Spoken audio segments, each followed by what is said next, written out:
votes, 3 votes. This is supposed to be his country, right? Of but course, if people told you that men are getting hosted. Jerry was running in Grand Jeddah, I can tell you guys I was going to win Grand Jeddah. But I don't know how Cummings will fight in Maryland and still not even pull the kind of votes that we expect him to pull. It is kind of shocking to me. Go pull it for him. Folks, let me tell you something. One of the great things that ever happened to the Liberian people was Spoon Talk, was Spoon Network. And all of you guys. This, they will give you some money. Spoon Talk campaign for JMB. Either way you take it. We campaign for the Liberian people. It wasn't about JMB. It was the Liberian people. George Weah, by digging out the dirt from George Weah, made JMB to catapult to the top in terms of the favorability, in terms of people following and seeing the alternative. That is what happened to Spoon. And JMB should be able to give Spoon at least $1 million when he becomes president, so that they can refurbish all of the resources they use to get him to where he is. Unfortunately, it was about the Liberian people, because you know why? We come here every night, people insult us, people tell us what they wanted to tell us, but we kept on moving. You know, everybody have a taste of Spoon, though. Don't forget now, the CPP have 4 or 5 of the candidates on Spoon. It started with CDC. Akaris used to come every day, Samuel Twelve, Eugene Lane, Nangwe, they all used to run. Mike Hill. The president, if I was going to be in Liberia, the president was going to come on Spoon, but I had to leave. But I'm telling you, they all came on Spoon. Yeah, I agree. I agree. In this life, you make friends. You don't create enemies. You don't go after the money. Be sincere with the Liberian people. Imagine when the government shut us down for 6 weeks. 6 weeks. But you know what? We'll hold it. Let's continue getting the vote. We'll read a book. We'll tell them. Let's see one more thing. One more thing, and this is very pivotal. You what? Let me say one more thing. This is very pivotal. I gotta stop. And Dwalo, we have seen from the beginning, for the last 1 year, for the last 12 months, we see instances of misrule, miscalculation, and stuff happening. The loss of cases to 100 million and all of that. But you know what broke the camel's back? The last drug case that was dug out at the Robert International Airport. It was the straw that broke the camel's back. Because as if nobody was listening, you come up and say, those who are responsible, resign in 4 days or I will come after you. And then nothing happens, even with the names of people who are in close proximity with you are coming up. And you couldn't even come to address the nation about the situation. Up to now, we do not have a presidential address on the issue. Yeah. And people say, but this man doesn't care, he don't care about us. And that's what broke the camel's back. And you're right. We are getting all these results coming into our room. We are getting all these results. We'll give some of them, but we have this conversation. Listen, it's 12 o'clock, 4 o'clock almost in Liberia right now. Somebody say, God is faithful to his people. D8, I am your 7. This from Prince Toll. Prince Toll is saying, God is faithful to his people. D8, I am your 7th. Did he win district number 8? Yeah. Is that what they are saying? Out. Celebration. Let it go back to Akaros Moses Gray. Are you kidding me? Akaros lost when he had 100,000. Dwalo laughed like this before. I'm not saying Dwalo laughed like this before. I'm happy because this country is being put in a better direction from the hands and of no. Laughing. Don Fadika, the new guy, Don Fadika, he should be laughing. Are you kidding me that Akaris Moses Gray is out? I mean, why are you surprised, man? Come on. Papa? It's unconfirmed. It's unconfirmed. Are you kidding me that Yeke Koluba won his election? Yeke is celebrating. When Yeke's going to lose, Did he win? Massively running To be ahead. honest, it's a bruise to my heart that Yeke won, but I have to respect the result. For what now? What did you do? Because Dualu, the House of Elders. Yeah, I understand it, but my man, you push up man into Thank the you way. very much. Thank you very much. The House of Elders is a place of ideas. Now, here is the contrast. Let me tell you what the contrast is going to be. When George Weah was there, he claimed that he was not being given chance and he was using insult and invectives to channel his grievances. Assuming that JMB becomes president, he now has to show that he has what it takes to make laws, to represent. You know what? Let me say this to you though, and I don't like to agree with you, but I will agree with you. Yeke have to be transformed now. Yeah, absolutely. He will have no reason to cause anymore. The people have given him second chance. He have to transform himself. So that I will agree with you, Gibson. I think Yeke just need to surround himself with the best. He just need a good team. That's it. You know, I have to say this though, Stanton. Yeke is not what he portrayed himself to be, but Yeke will just become a very angry man. The thing is, I believe the CDC pushes boy so much, and I agree with Brother Gibson here. Yeke has to present himself in a better light. I get that, but we cannot forget why he behaved in that way. Now, you know who I'm looking for? You know who I'm looking for? I'm looking for Yeager. Oh, Jeremiah Cohn's son. Yeah. I think he's gonna win. He's nowhere. What's about Foucault? The Foucault win. I read a praying for my brother. What's his name? The Goto guy. Fubi. Hearing, yeah. If Fubi win, I'll be too happy. So DJ Blue won this with 17. I'm talking about to win. Did DJ Blue win? Oh, DJ Blue not win, man. DJ Blue, they celebrated him. Yeah, it is predicted that DJ Blue is ahead. Okay, that's good. I just hope. But if you look at Yeke's opponent, to be honest, we have to say what we wanted to say. But if you look at Yeke's opponent, look at the opponent. Let's look at the opponent one by one. These are people who came in the race because they think they want to get Yeke out. Josephine was not a serious politician. She wasn't. Do you know that Yeke contested against Mobile Molu? Yeah, before. Yeah, the first time. And he won Mobile Molu. Yes. So he's good at beating them. Yeah, he's a professional winner now. Let's take it that way. But this particular election, it was a manipulation by George Weah to see if he can put somebody against Yeke to beat Yeke. But you know, let me say this though. Let me say this, I beg you guys. You know what I'm thinking about? Imagine George Weah losing the election, but Funatikofa coming back and Papa Chimbo and Abachi coming back. Imagine. We will record him. Imagine George Weah losing the election, but Akaris Gray is losing with him. George Weah losing the election. Imagine that for a second. There will be no Jefferson Koji at the City Hall. George Weah losing the election. There will be no Samuel Twe. There will be no Samara Wodo Kori. George Weah losing the election. There will be no way for you to see your president going out of the country for 48 days. And he cares less when you have a list of 98 individuals coming for United Nations Summit.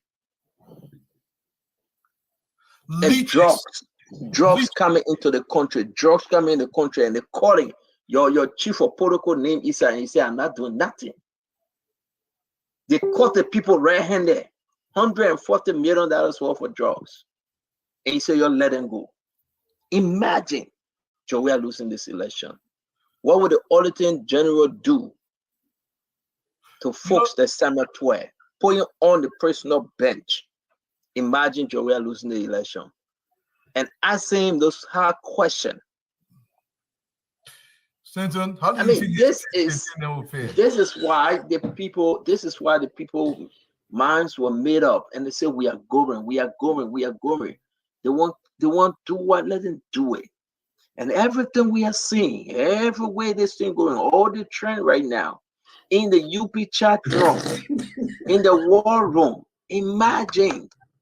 CDC has in this area. CDC just thinking right now as to what become of me tomorrow. Woolsey used to talk to them every day. Fagon would talk to them every day. The people that will insult us, they will say the worst of the worst. But we continue to live in Liberia. Huh? Do you think, Claire, we are continue to live in Liberia? Claire, we will never go back to Liberia. Oh, exactly. But you know, another question you need to ask: what happened to all of Joe? We are Tintini. How do it be fair? He has enough money, my brother. He will still maintain some of them, but there was no contract that he would take them with him. Anyway, true, man. You got some contract with them. The question standing on asking, the intellectual question was asking. Joshua is leaving, or Akara's Great is leaving. How this person is going to manage? Now, let's look at some cardinal issues here. I think the issue you talk about Samuel 12 and the Auditor General, this is where the new government, if the new government is in place and Joshua is defeated, they need to laser focus on the graft that has permeated Joshua government. How can we go behind Joshua to ask him for the 47 units, condominium that he built? Where did he get the money from? But don't forget, I can see Samuel 12 saying, I acted on the orders of the president. And the Constitution says, when the president says and do anything in power, when he leaves power, he cannot be questioned for what he had done and why he was president. But there is a way that in the case of Brandon Samakar, that you can bring them to pay for it legally because there are some independent decisions that they may have made, not because of Joshua, but because of their own decisions that were made. And those are the things that the Justice Department, the Justice Ministry, the prosecution arm of the government will have to laser focus on to bring these people to justice. Some of the money need to come back, and that's what Gonglo was going to do in 2029. I believe not now, but 2029, we're going to pray for that. But they need to laser focus on that. And that thing, I would be glad to see some people going to jail. I have this last question before we get into this result. Let me ask the last question of Sam, Woolsey, Fadika, and Alex. Do you think those that transported themselves to Liberia no, let me lead them. The first time lead them, to vote for Mr. Comey, what become of them now? Leave Comey's business. Damo, you have I will let Don Fadiga comment on that one. Damo, Afra has an update. You will have I can see my girl Muna. I think that Nelson in. Can you check who in studio now? Okay, Nelson. Nelson or Damo, let it come up. I'm sure Remy Green watching. I told Remy Green to come on. No, Remy Green alone. I'm here. I mean, here. They should come. That's why people respect you. As a retired early. They should come. Prince Checker. Prince knew that nobody even called Clarence mobile name. He Checker. And now, my man, you see our bar. Every time I was calling the mail, making plan of me. I mean, my dad told me anything you doing, let be fair. You cannot beat a man when the man already down. So that would be a very, that would be not kind. So let us leave our brothers and sisters. Let us focus on this 800-pound gorilla that we tend to cut down and defeat soundly. They say the Lekki. Look at the Meneki with Lekki. The people so lame. They can't even come up with anything good. What you call Lekki with Lekki? The people will get your monster will not even be able to lick. But no, Fadiga, you know the cool old man there. When they want to on the head and shove it in the throat. To lick what? They will lick it. And you know what God did today? It didn't rain. It didn't rain. Nelson, please call Alfred. Alfred has updates. Yeah, so I have Alfred. I have Alfred on the line. He's bring the updates. Bring the up. Yes. Alfred, are you there? Yeah, Nancy, I'm here. How you doing? Okay, great. So Alfred, tell us where exactly you joining us from? Currently, I'm on a pop down road, but I visited district number 5. That is the Victory Temple School in district number 5. Why are you going we to have interior the to give her? precinct- Why are you going to the other county to give her a result, man? we have the precinct just- code of Then they write in- 30. There are guys in the counties, CEO. There are guys Yeah, in the call them. counties. District number what? And everybody me. Okay, yeah, Alfred, go ahead. You say in district number what, 5? 5, yeah, but currently I'm in district number 3, but I passed through district 5 before coming to district 3. Okay. So I passed through Victory Temple, that is Victory the church in Red Light in district 5. Victory Chapel Church. Temple Church. Victory Victory Temple Church. Okay. It's in Pinville. We have the precinct code of 30285. Okay. We 30. Hold on, Alfred. You said 30285. Yeah, we got it. That's fine. 30285. That's Victory Chapter Chapel School. Temple. Yeah. Yeah. Go ahead, Yeah. talk to us. So we have 8 polling places. Okay. So out of the 8 polling places, we have 2 completed. Okay. And 2 the out of 2 8. that- yeah, 2 out of 8 completed All day, already. only 2. Yeah, so we have polling place number 3. Okay. We have UP 180. Okay. Unity Party 180. Yeah, we have CDC 169. Okay. 169. Yeah, and polling place number 8. Yeah. We have UP.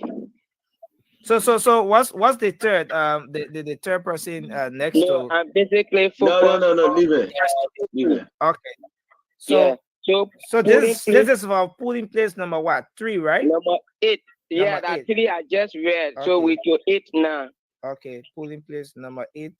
Yeah, go ahead, Alfred. Number 8 UP Yeah. 128. Okay, UP 128. Yeah, CDC Yeah. ZERO 0. No, come again, Alfred. You said I mean, get Manhattan, man. 128. Yeah, UP 128. Okay. And CDC we have 0. Okay. ZERO. 0. Nothing. Where is that? Where is that? District number 5. That Thomas Fala district. Wow. No, yeah. Listen, don't let that How guy possible go. is that? Yeah. My man, take our result. So Alfred, let's let's move to the next. Yeah, let's move to the next. District 5 say Matthew. Say Matthew. Okay, St. Matthew still in District 5. Yeah, so the precinct code is 30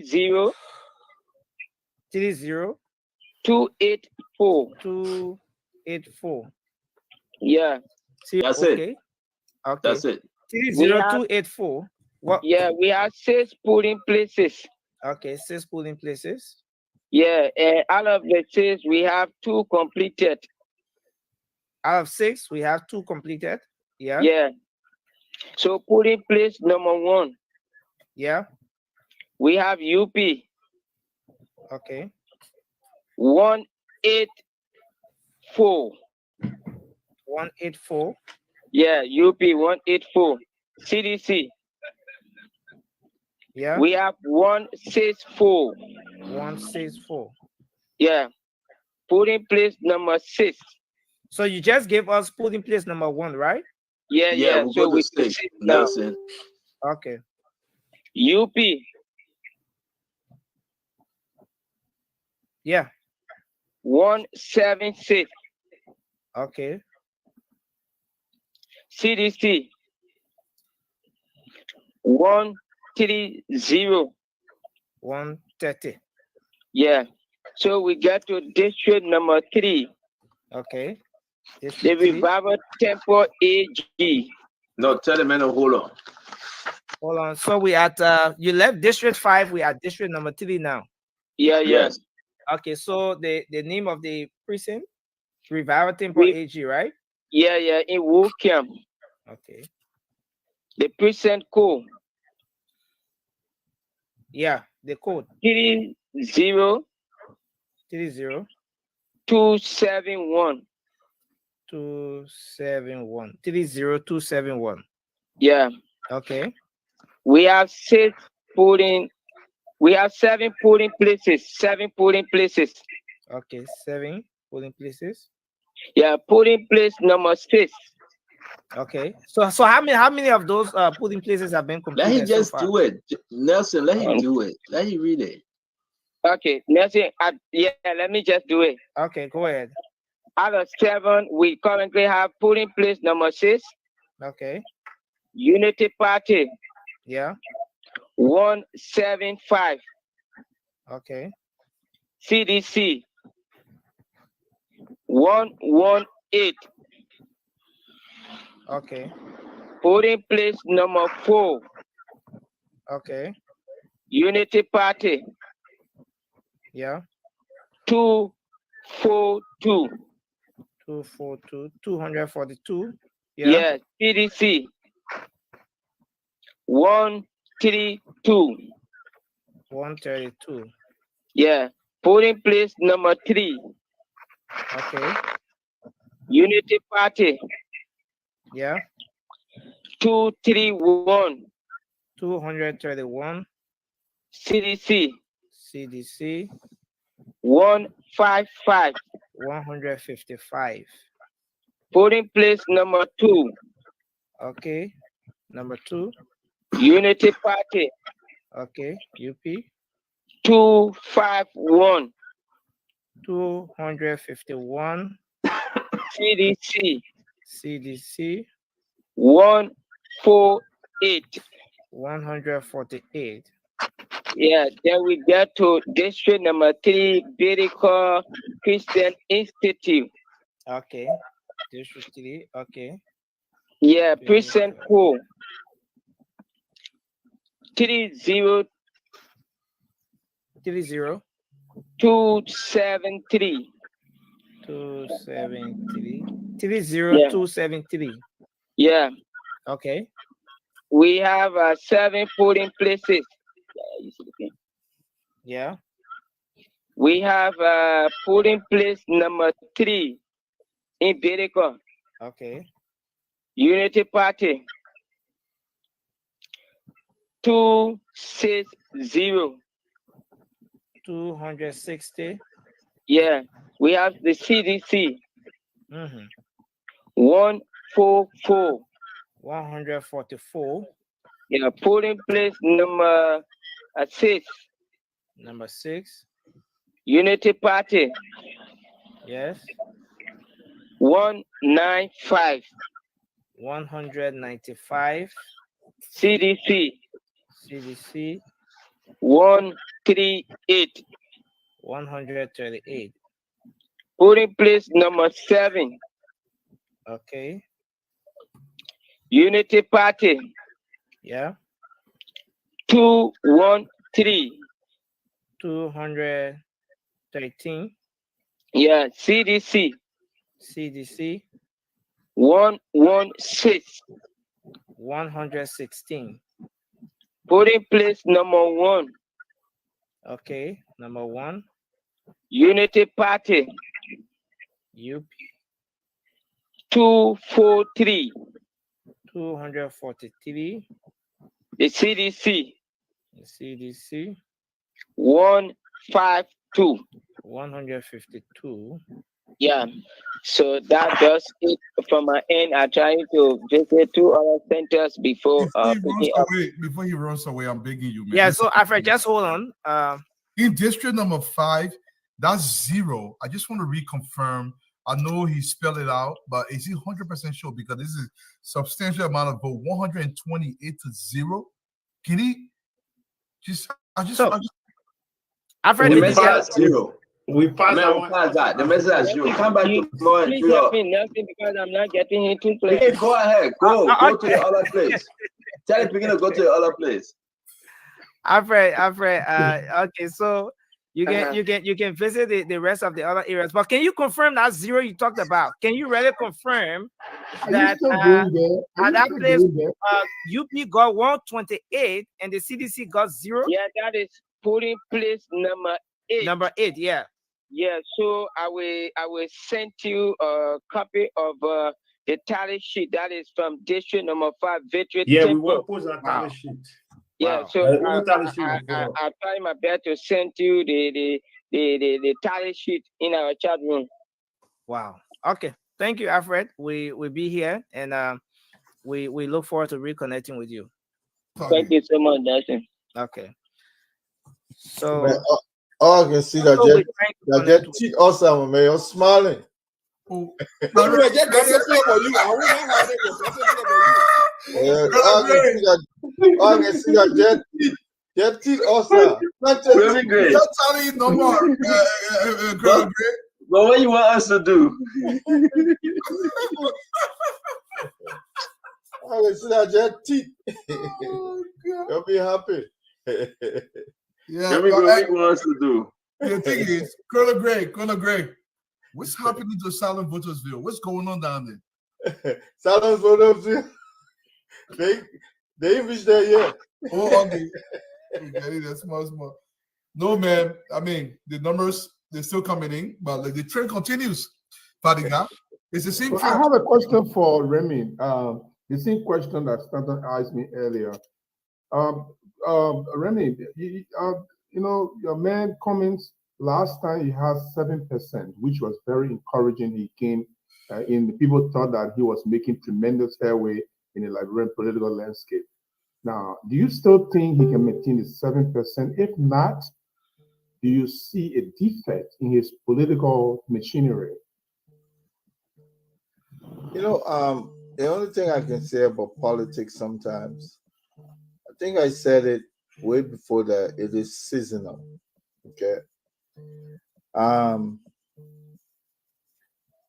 Dualo knows exactly what I'm talking about. Even as a soldier, even if you know you don't have the troop, you don't let the enemy know that they can overrun your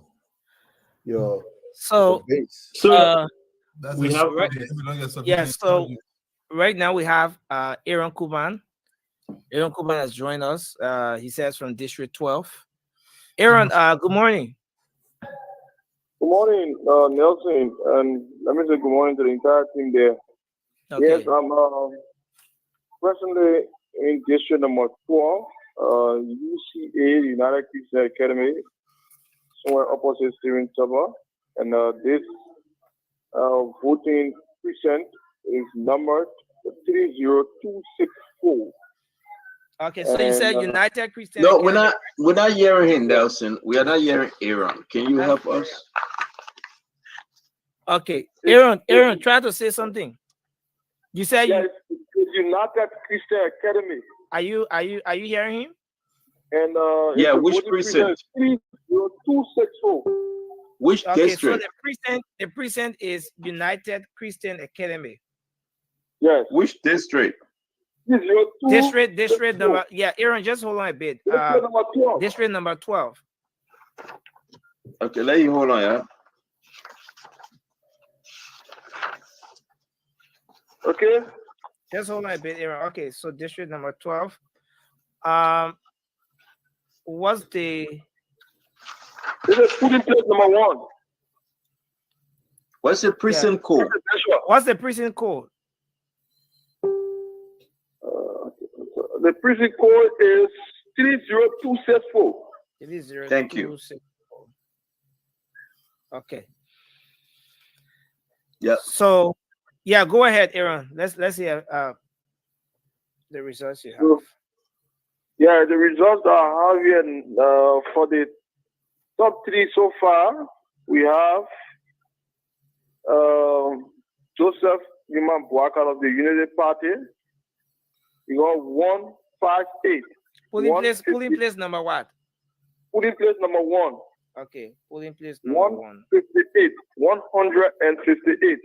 Okay, Unity Party. 106. Is it 68?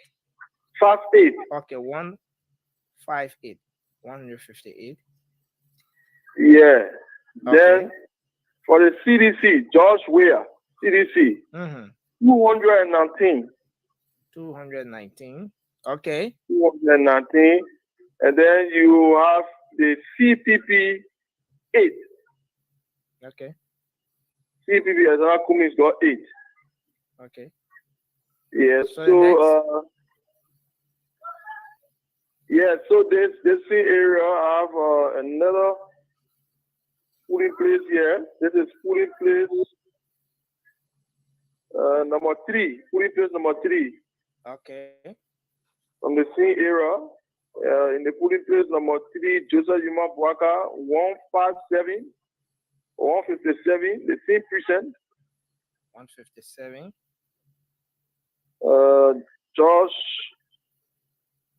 George Madden, we are 167, 167. 167. Yes. And then the CPP got 1 vote. 1. The NPC 2, and the rest 0.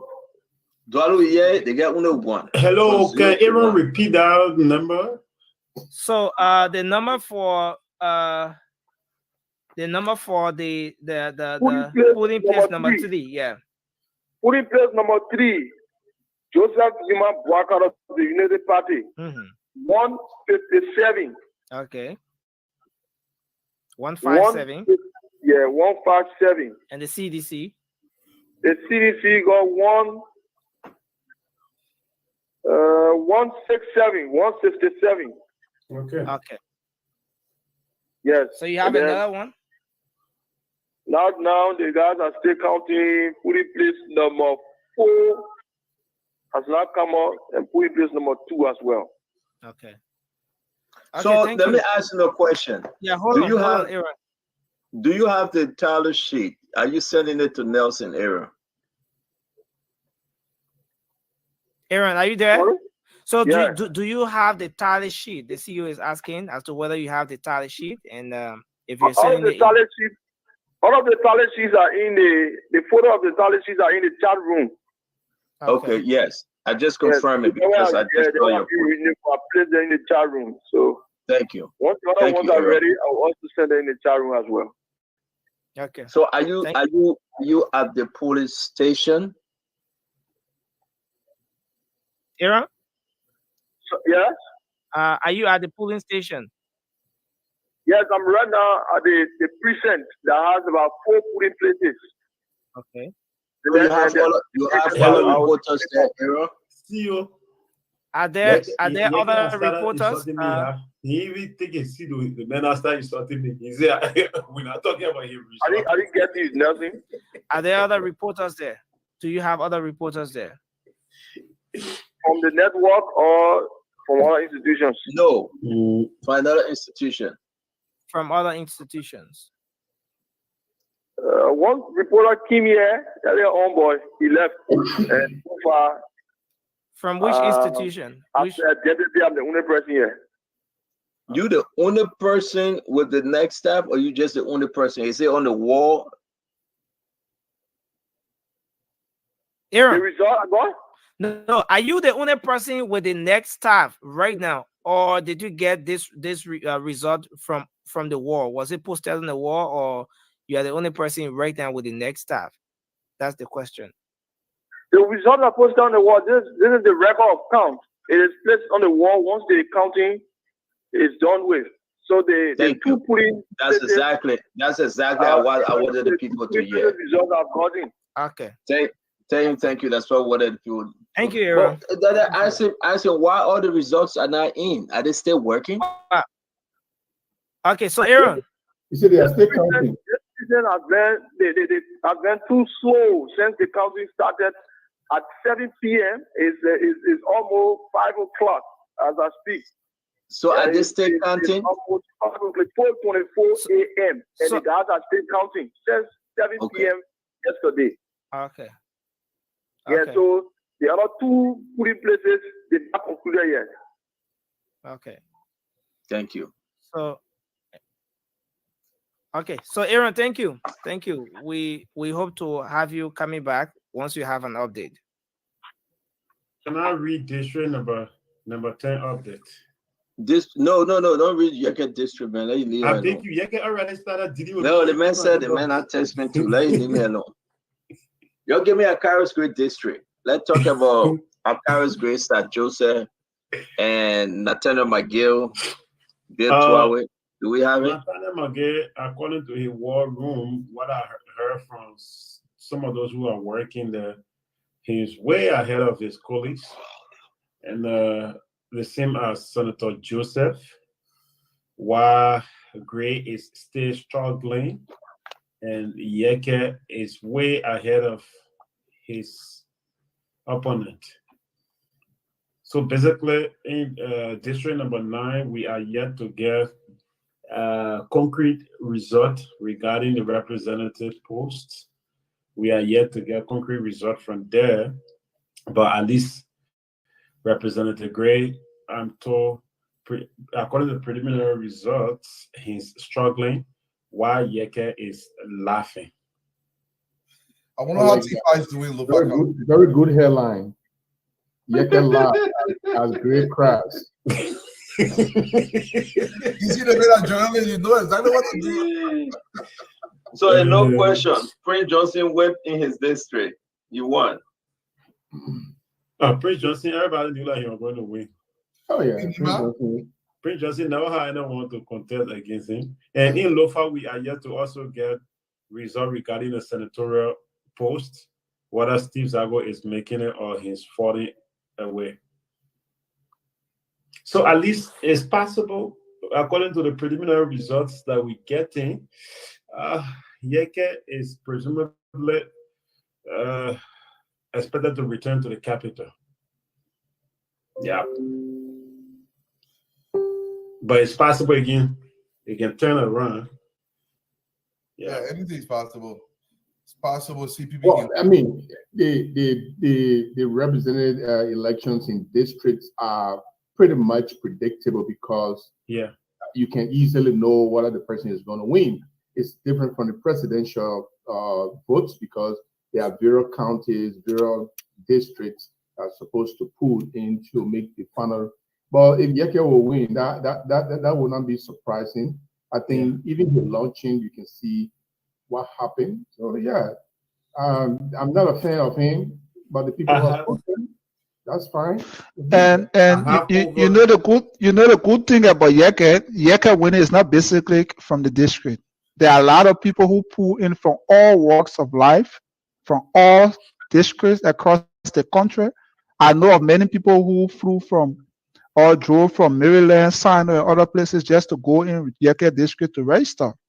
So Yeke is very confident that besides those who are in his district, he has more than 10,000 supporters who went from outside of his district to register in his district. So he has a commanding lead. And that is election malaise. Let me just be very honest here. It's not a good thing for our political landscape for people to leave districts and go to other districts just because they want that person to win. The people in the district must be able to decide who their leader should be. But if we have a bunch of people coming from other districts and overshadowing that district and deciding their leaders, it is an election malaise. And we should it's illegal, but nobody enforces that. It's actually illegal. Nobody knows it's illegal. I mean, it's even a bad thing for our politics. But even senators and representatives are doing this. They're moving to everybody is doing it. Everybody is doing it. And it's not a good thing at all. Because then it means that the people in district number 10 didn't have a decision to make.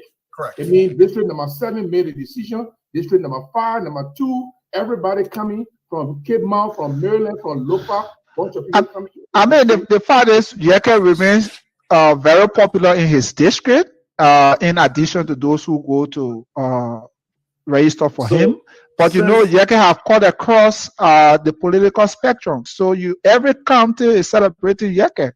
And that's what I even said. If Yeke would have contested for the senatorial position, he would have put on a very strong fight. Okay, so sorry to interrupt. We have Haji Masale. He's joining us from Margibi County. He says he has some results. Good morning, Haji. Yeah, nothing. Good morning. Okay, So Haji, where exactly are you in Margibi County? So I was able to tour some precincts across District 3 and District 4. So I will give you the numbers for District 3, for some precincts in District 3 and District 4. But first, I would like to complete put in place in District 3, FRTUL. Okay. Put in place one that we did not complete. So we completed put in place 1, 3, and we didn't complete 2. So I will just give you the number for put in place 2. UP 137, CDC 96. So that's the completion for FRTUL in Central Kakata. You got it. The code is 24-120. 24-120, District 3. So we'll stay in District 3. I will give you some numbers from the EJ Yancey Old Cassava Market building. That prison code is 24-138. Can we mute? Can we mute, guys? Yeah, 24-138. Yeah. That's the EJ Yancey, right? EJ Yancey Old Cassava Market. Then we have the EJ Yancey Annex. So that 2 EJ Yancey. So I give you EJ Yancey. Take your time now. Take your time. Take your time, please. The first one, Nelson. Yeah. Let you take the time. The first one, the precinct number is what? So the precinct number is 24-138. For EJ Yancey, for the EJ Yancey Old Cassava Market.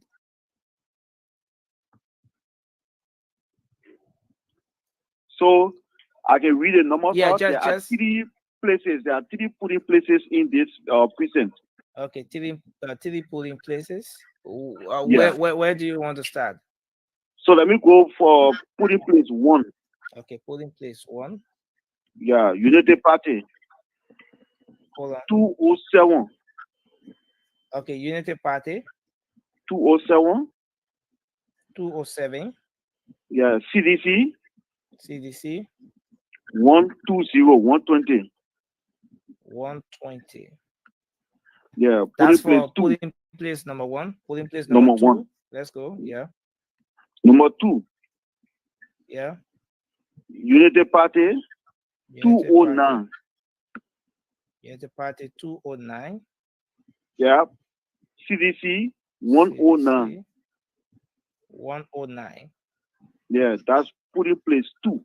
Polling place 2. Okay. Yeah. So go to polling place 3. Okay, polling place 3. United Party. UP 168. 168. CDC 130. 130.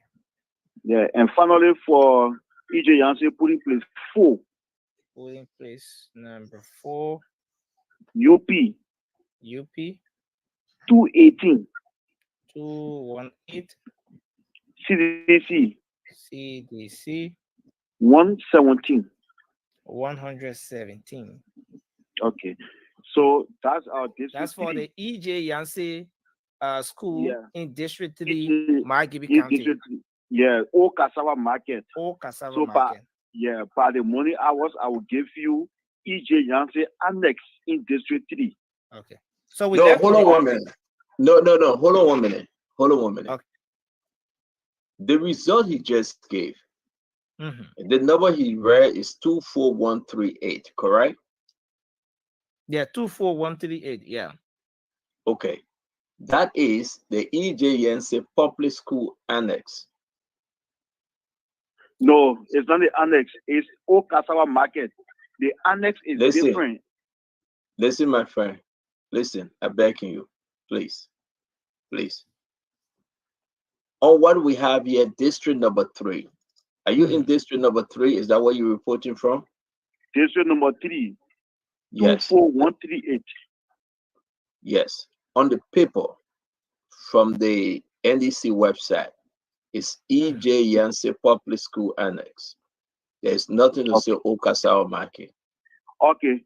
Check for the other EJ Yancey. Let me see. Yeah, what maybe you we get could there. compare the number. So the other Yeah. EJ Yancey is, Yeah, hold listen on, now, Haji. the other EJ Yancey is 24122.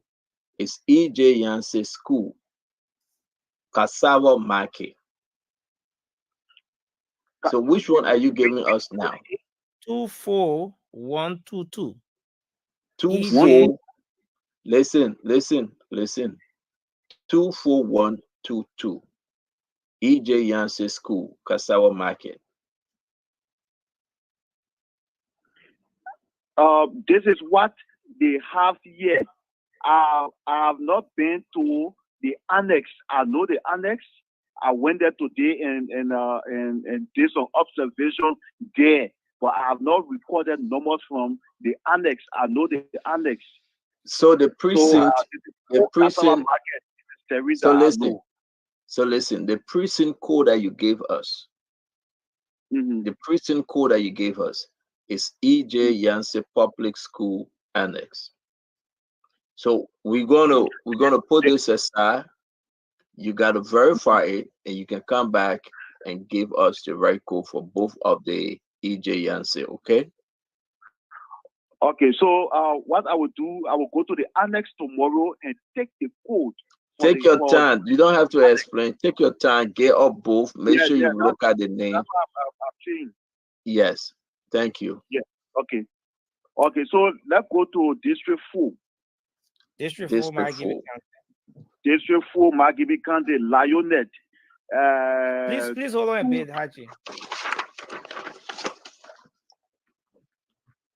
Okay. You got District 4? Yeah. Yeah. The name of the precinct? The precinct name is Lionette. The number is, or the code is 24110. 24. Yes, 24110. 110. Yes, that's for Lionette. Okay. Okay, so there are 3 centers there. Let me try to do this quickly. For Puri Place 1. Puri Place number 1. United Party 207. UP 207. CDC 147. CDC 147. Yeah. Puri Place 2. Okay. Puri Place number 2. Yeah. United Party 155. UP 155. CDC 70. CDC 70. Yeah, 70. Okay. CDC 70. Puri Place 3. Go to 3 quick. Yeah, just hold on. Puri Place number 3. You got it? Yeah. UP 155. UP 155. CDC 94. Okay. CDC 94. Okay. So that's it for Lionette. Okay. So stay in District 4. Let's go to Congoros.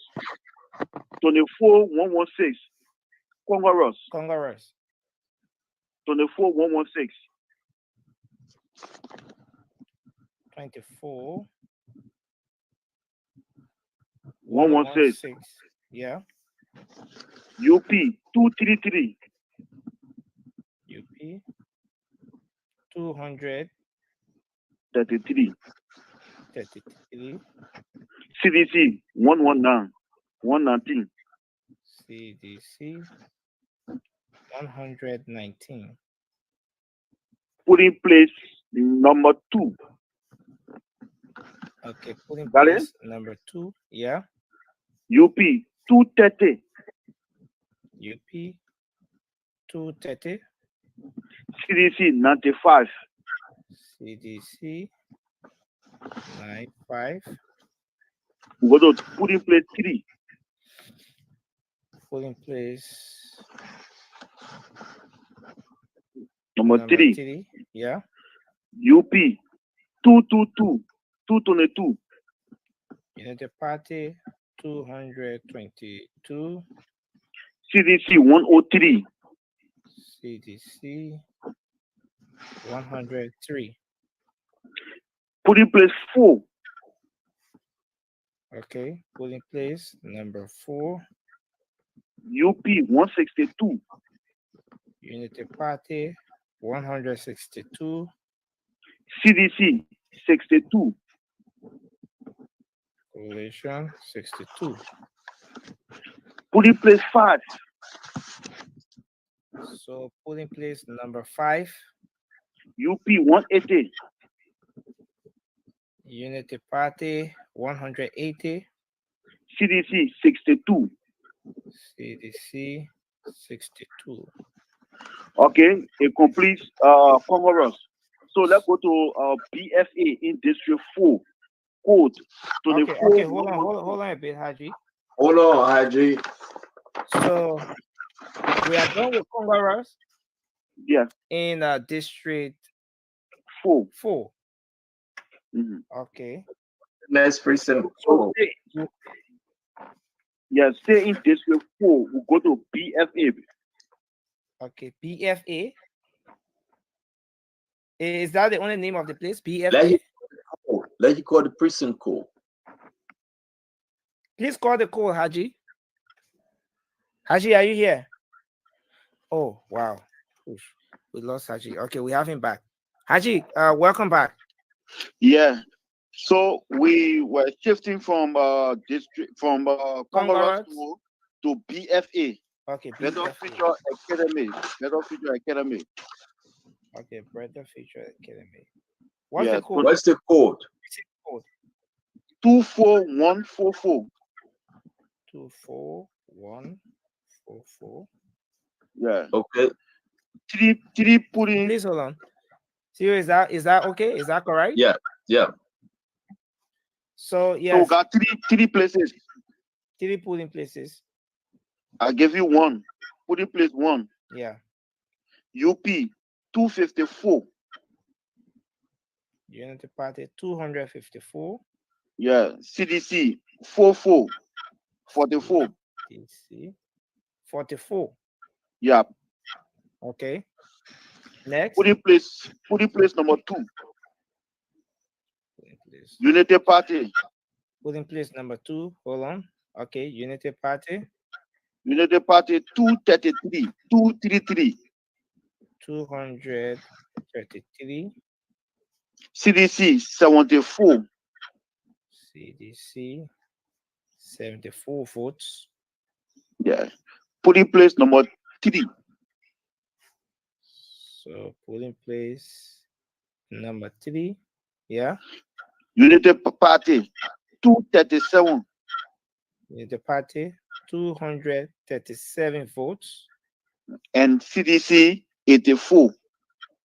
CDC 84 votes. Okay, so those are the numbers I have in my possession now. Okay. So Haji, thank you very much, Haji. You did extremely well. Thank you. Okay. I will join you in the 30 minutes to 45 minutes. Okay. Thank you. We Haji. Okay. Wow. Edward Migray, before we go to the next one, this thing about Mike Gibby, okay? We thought Fagon was running with this thing. And now Fagon, sorry, we thought how you call him, Nathaniel McGill, was running away with this thing. And because Nathaniel McGill was running away, it was going to benefit George Manawia. But that's the opposite, Ed. Well, firstly, I wish we had a spreadsheet that will be displaying on the screen so that folks can see. No, we're doing our best. Only this one we have displaying that was going to be high. We're not CNN. We're getting there. Well, we have the statistician, Alex G. Williams here. So I thought. Sorry, Ed. You got somebody on, Nelson? Yeah. So I have Alfred. Alfred is coming back to give us more updates. All right, let's take Alfred. Then we hear from Ed. Which county? Alfred is still in Mozzarella County, another district. Okay, let's take him.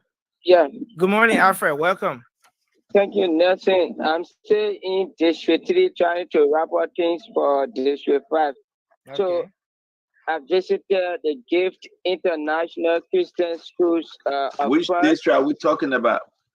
District District 3, number 3, which county? Montserrat County? Montserrat, yeah. Okay. So we have the precinct code of 30. What's the name of the precinct? Gift International Christian School of Firm. Gift, okay. International Precinct Christian School of Prime. Yeah. The code. 30096. Okay. 30096. Yeah. Okay. We have 7 polling places. Okay. And out of the 7 polling places, we have 3 completed. Okay. So polling place number 7, we have the Unity Party. Yeah. 166. Unity Party 166 votes. Yeah. CDC. Yeah. 119. 119 votes. 19. Yeah.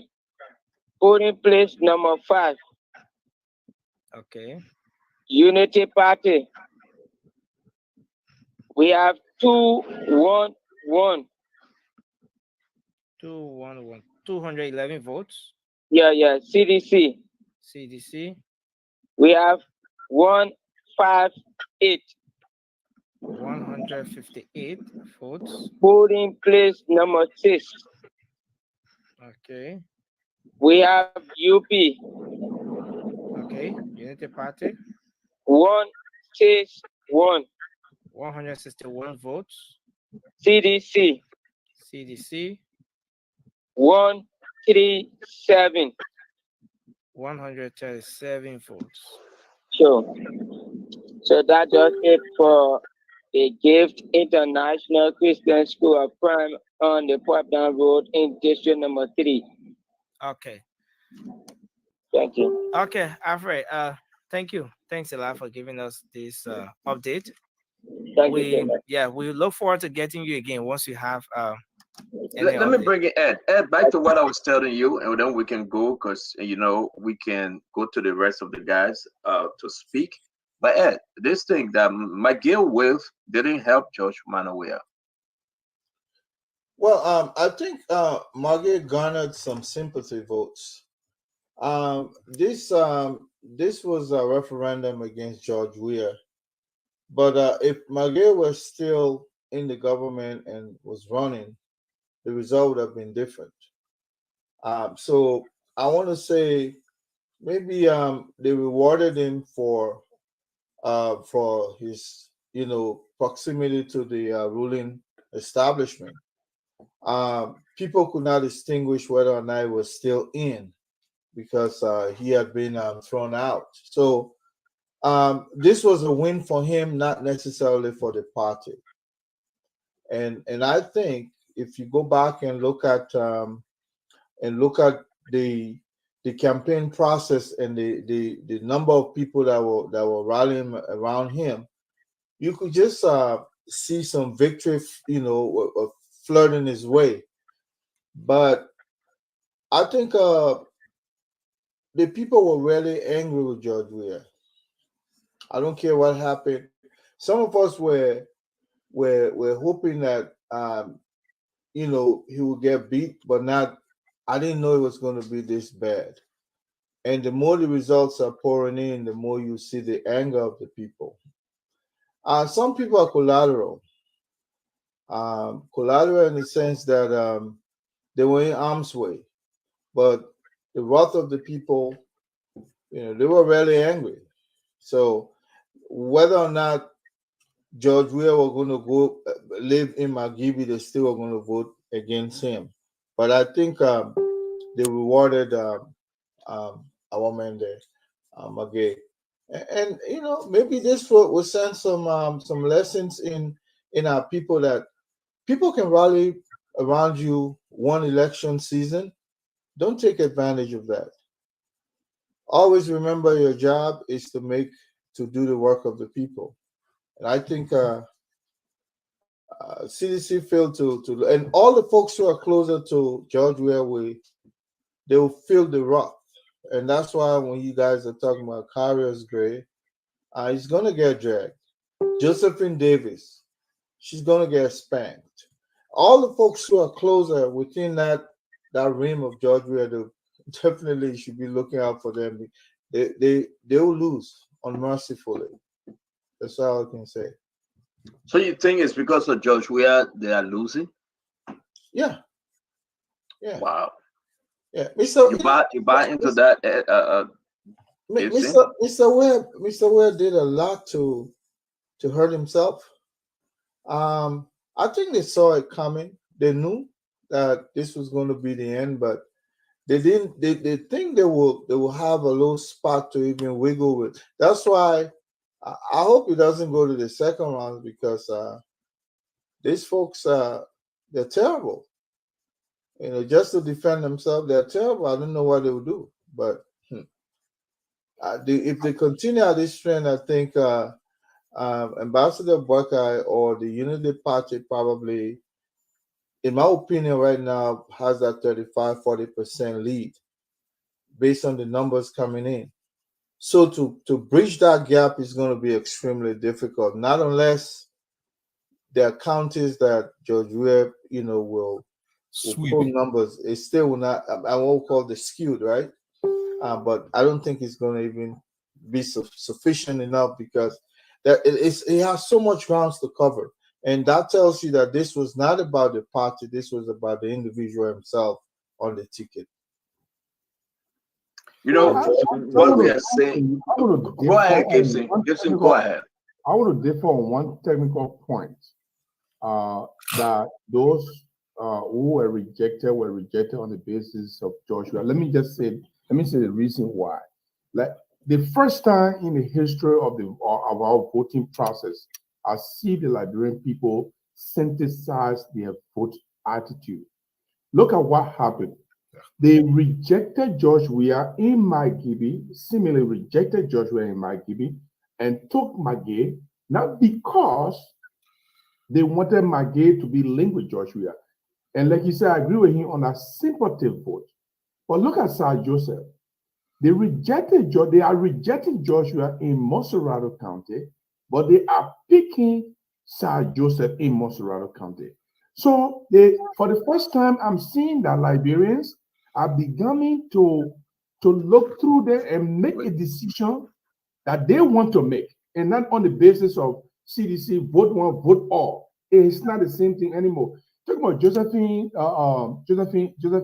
political life. Josephine was not a contender. We all know Josephine was not a contender. She was a placement with the hope that because she was at Commerce Ministry and she did one or two things that brought her name up, therefore Liberians were going to hop onto her name. But she was not political material, and she was not somebody who could speak out. I don't even see her one time making speech. I don't know if you guys saw it. Like, this girl is I saw it, but it was all racial speech. Yeah, I don't see her actually articulating the issues in the district instead of saying, "Oh, we don't want me to get cross." We want you to articulate issue. How you going to go into that house and perform your three cardinal roles: to law make, to represent, and to checkmate. And those are things that you want to see people articulating. Even though we didn't see Yeke, but Yeke had already been in the house, and people know the predicament with which he had been crying. All the people don't want to listen to me. I write them letter, they don't want to listen to me. If I want to speak, they don't want to listen to me. Those were all things that made a campaign for Yeke. But let me say this today: Liberians, if anybody thinks Liberians are dumb, you better start changing your mind, because they are capable of deciphering who they want and who they don't want, as an example in Magibie County. But Jerome, let me say that you spoke about Jefferson Davis. This is another semi-illiterate individual the CDC administration were trying to force on the people. This girl belonged nothing near any responsible leadership of any kind. The president, we have took these misfits. And sometimes people say, oh, you can't talk like that. But look, these guys set the country back for literally 6 years. But I love what my brother Colonel Gray said. Liberians are understanding something. They can, I think what Jerome, they can pick and choose who they're going to vote for. This one vote, all against, not going to be happening. Let me tell you, President Weah was this thing that had to happen. It just had to happen. And Liberia had to get it out of the system. My biggest thing is, it's going to take us a minimum 10 to 20 years to recoup what this man has done to this country. He's destroyed this country massively. And I hope the trend continues. One round, kick this Buka dancer out of this place. We can order some of these guys and get some of this money back from the Liberian people. Because this is a serious thing for me. Literally. Mr. Weatherspoon. Why do you think it's going to be one? Can I come on, man. My man Patrick, come on, man. I gotta go on break. Come on. They got it celebrating the drinking Henneken and all. But you gotta come on. Look. While you said it all, look, what is happening here is look, George Weah was just in the people's face. Yeah. He was too blunt, he was too bold, like he couldn't wait to come and rub it in our faces. We all saw George Weah when he squandered his wealth before our very eyes. It was an open secret around Liberia that George Weah didn't have money anymore. You know, Liberia, there's nothing that's secret. And we saw his house, dilapidated home. This guy could not wait. Just for the 100 days, we started checking George Weah for the first 100 days. The first 100 days, when the guys started to erect those massive structure, bulldozing, it was headline on Facebook. We talk about it. Every day was one thing after another. We saw one individual progressing. They call you, so you know, they need a half for Insha alone. One individual progressing through all 6 years, and few people around him, and the rest of the people just, and the worst thing this guy could have done. Look, I don't care whatever economists would have advised George Weah to do that. The harmonization was the worst thing that George Weah did. Can you imagine? People have already had a lifestyle for $150, $2,000, $3,000. You slice it by half. You did this salary redistribution where he brought in a lot of citizens. Look, most of those things are Samuel Tuer economic. Samuel Tuer thought that they could fool those people, keep them as pawn, or make them to be zombies and leash on the government, create this kind of welfare system that he will put people there thinking that he will give them peanut and will vote for him. But people have gotten used to certain lifestyle on Madam Salif.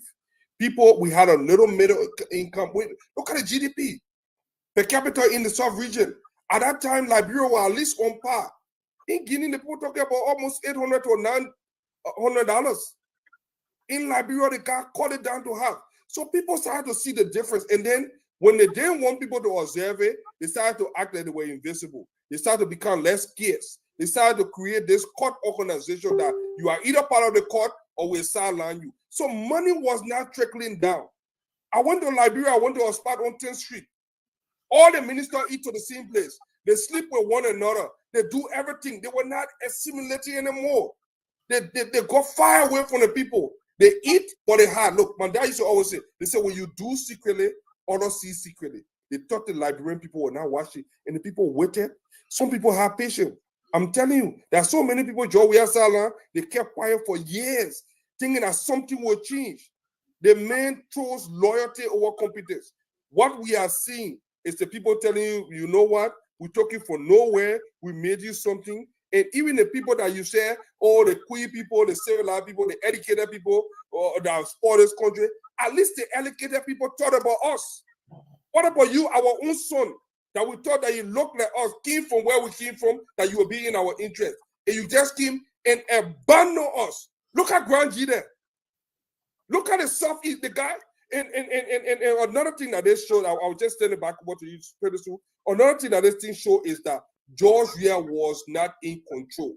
George Weah sat there, and Samuel Tuer and McGill and the other guys were lining his pocket up with money to live a lavish, a flamboyant, a promiscuous lifestyle in the country there. Why they tell you, say, Paku, just pay one school here. The people, they stupid, man. You know, that pay one school, that how man Eddie did. They thought governing was just a child play, you know, a complete mirage where they can just come and fool the people. They don't know that actual lives were being affected. And by the time they realize it, 6 years have passed. What did we do? When George Weah, the campaign season, was George Weah going on the field now to do an assessment of his work. And what did he realize? Samuel Toe had fooled him. They told him to build stadium. Yeah, we need park. They said build market too. He put 14 there. 14 military hospital, you go Ghana. Those things were well thought of play. You don't go in so isolated area and put something there. When people in urban area, we do not have the infrastructure that we currently have. Our own supply. We cannot even maintain those things. Then you start going on right here, this vein project. By the time you start one project, you spend 5 million, you eat 10 million. You see it? Look at the light project. The first time seeing street light, where in modern day country you see people building street light and they still got wire hanging up. They're cutting all trees on. I was on Broad Street when they were cutting some of those beautiful trees on Broad Street so that they can put lights on it. When everywhere the people putting it under the ground. I saw George Weah in one of those under Babalu where he had Christmas light. Boop, walking all around. When you put a light on, everybody, yeah. Let's do puff puff pass. Let's do puff puff pass.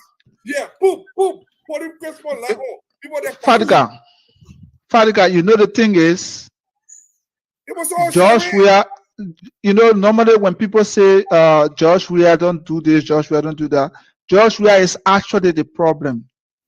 George Weah is not a madman. George Weah appetite for ill-gotten wealth is unquantifiable. George Weah has no leadership ability. No. I give you a typical example. Legis is right behind the executive mansion. In fact, on the compound of the executive mansion, for over several months, there has been issue at Legis. What does it take the president to walk less than 2 minutes from his office or to call the leadership of Legis and say, what's happening there? For instance, I pointed out, I said there's a 35,000 that has been spent on an old generator. What does it cost the president to go there? But the reality is that the president wants to live in luxury at the expense of the Liberian people. The president had no plan. The government had no plan. When we talk power, the very first thing you need to do, you need data to rely on data for development planning. And so the census was the basic to know the social, economic, demographic situation of the people. You cannot make any intervention without data. And what did they do to the census? When we struggle and struggle to get a reliable, strong, and improve the data system of our country, they were looting on an industrial scale. That's what they were doing. And so the people were waiting for them to pay them on payday. And yesterday was payday. And this is what I always say to people. If you look at the historical trend of Liberian politics, like I was telling the folks the last time, there has been no one who's going to be the president of that country who cannot win Nima or cannot win Monserrado. You are either winning one of the two or both of them. If you cannot win Nima, you cannot win Monserrado, because these two counties alone constitute approximately 50%, not only of the population, but of the registered voters. Correct. And so if you are losing these two counties, there's absolutely no way you can win these elections. That's what I was very certain, that the legs of George Weah wasn't going back, because he can never get Monserrado, he can never get Nima County. If you go to Bon County, there's going to be a fierce battle. The margin, even if he's going to win, is going to be very slim.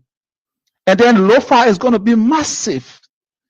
It's going to be massive. And so there are absolutely no way that George Weah could return. There was no plan. George Weah's only interest is to loot, steal, live in luxury at the expense of our people. And so the people decided to do what they do. And this is what I would say to them. This is not about Bueka. This is not about Ambassador Bueka. It is about the Liberian people saying enough is enough. Okay.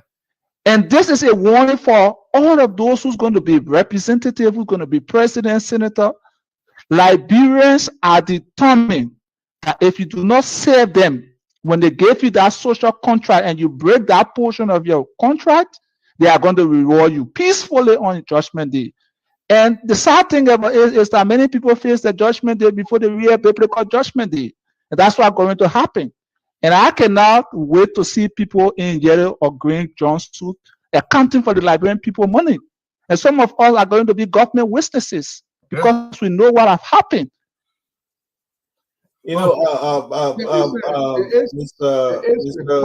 Gibson, Mr. Gerald.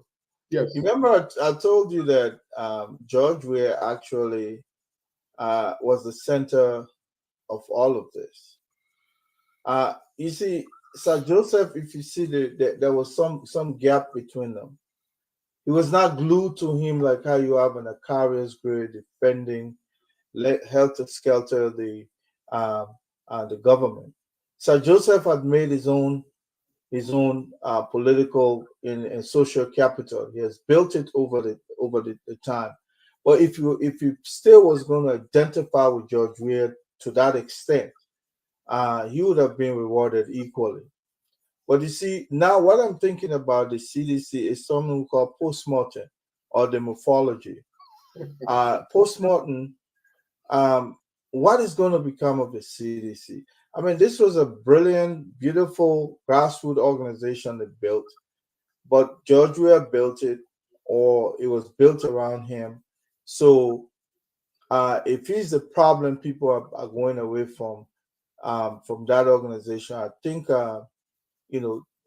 people will start getting discouraged because once they start losing position at this level, the next thing they're going to do, they're going to get frustrated. Mm-hmm. And I think we should be looking at the CDC now from an internment position. In other words, they could be buried forever. You understand? They could be buried forever. But CDC is over. If they lose this election, yes, they could be buried forever because you know what? There was actually no central reason. What we call, no philosophy, no actual idea that kept them. Compared to, I see more future in probably CPP ANC than I see in CDC. Once George Weah is gone, if anybody tries to go there, you'll just be another somebody who trying to seek to revive. That was not an organization, though, Greg. That was not. And they have nothing to really show. Yeah. Nothing tangible that people can really look at. They have no philosophy. I'm one of the happiest people in the sense that I think our country was better than that, where people come around somebody because they felt that others have failed them. I mean, it's their right, but it's just the same euphemism that surrounded 2017, where people felt the educated class failed them. Now they know the other way around is even worse. So they're looking for a centrist or central position, and where if they put you there, as Alex would say, you better perform. Otherwise, they're coming for you. Let me bring on an hypothetical. No. Gibson, I beg you. I heard my brother Ed. I heard my brother Ed saying something. You say, as who would say, as Alex would say. Yeah, Alex. No, I mean Alex Williams, not Alex Combs. Oh, okay. Oh yeah, because it sounded like. Look, I want to bring something there. Let's brainstorm on it a little bit. In the first round of 2005, Ellen Johnson Sirleaf had 19.8%, and George Weah had 28.3%. And Ellen Johnson Sirleaf came to win that election. Is it a probability that George Weah could show similar or repeat such similar record? So I don't know, but the thing is this: in 2005, President Sirleaf had not had any leadership. She wasn't a ruling party. And that's why if you look at the election in 2011, there was a shift in that trend.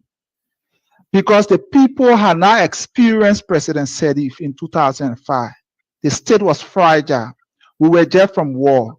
And at that stage, even the international folks and even the Liberian people, when it came to the point of writing and deciding, they saw an inexperienced and uneducated George Weah who had no leadership history, and they were just certain that they could not give it to George Weah.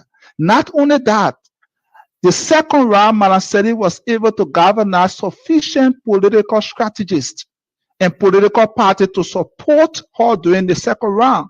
Right. This cannot happen for the CDC in these elections. And this is simple. Right. Any serious and general person will know, obviously, judging from the history of the coalition, where those who funded the coalition became a situation of the dump truck that built the mansion but cannot pass in front of the mansion. The legs of the early starter, the legs of James Barney, and you can name on and on. These people invested their resources and time in the coalition. When George Weah got there, Prince Johnson and other people, what happened at the end of the day? He disrespected them. He felt he has arrived. And so there's no serious person who is going to go into a political marriage with CDC, because obviously CDC is not going to live according to the terms and conditions of your contracts.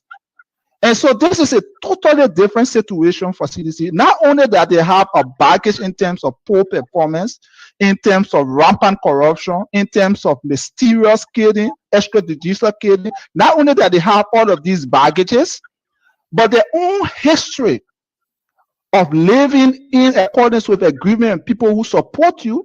No sound person, no general politician looking at this stage. Even if we go to second round, we are going to a second round where Joseph Boakai is in a commanding lead.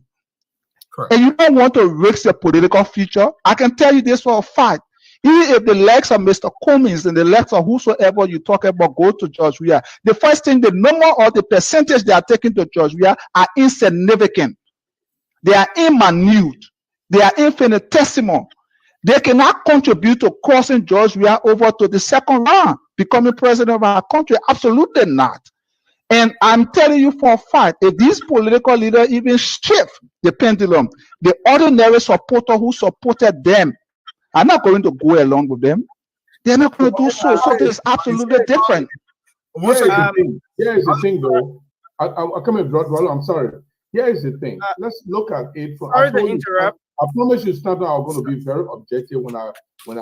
Sorry to interrupt. Let's look at certain indicators here. We have some updates. Yes, let me give you a chance. Yeah, thank you, sir. So we have Alfred Colley. Alfred is back on the line to give us some reports, some updates from out there. Alfred, good morning again. Welcome back. Thank you, Nelson. I'm in District 5, to be specific, the Painesville Community Junior High School. Joba in Joba, Painesville City, right on the Miro. Okay, District 5, right? Yeah. Okay.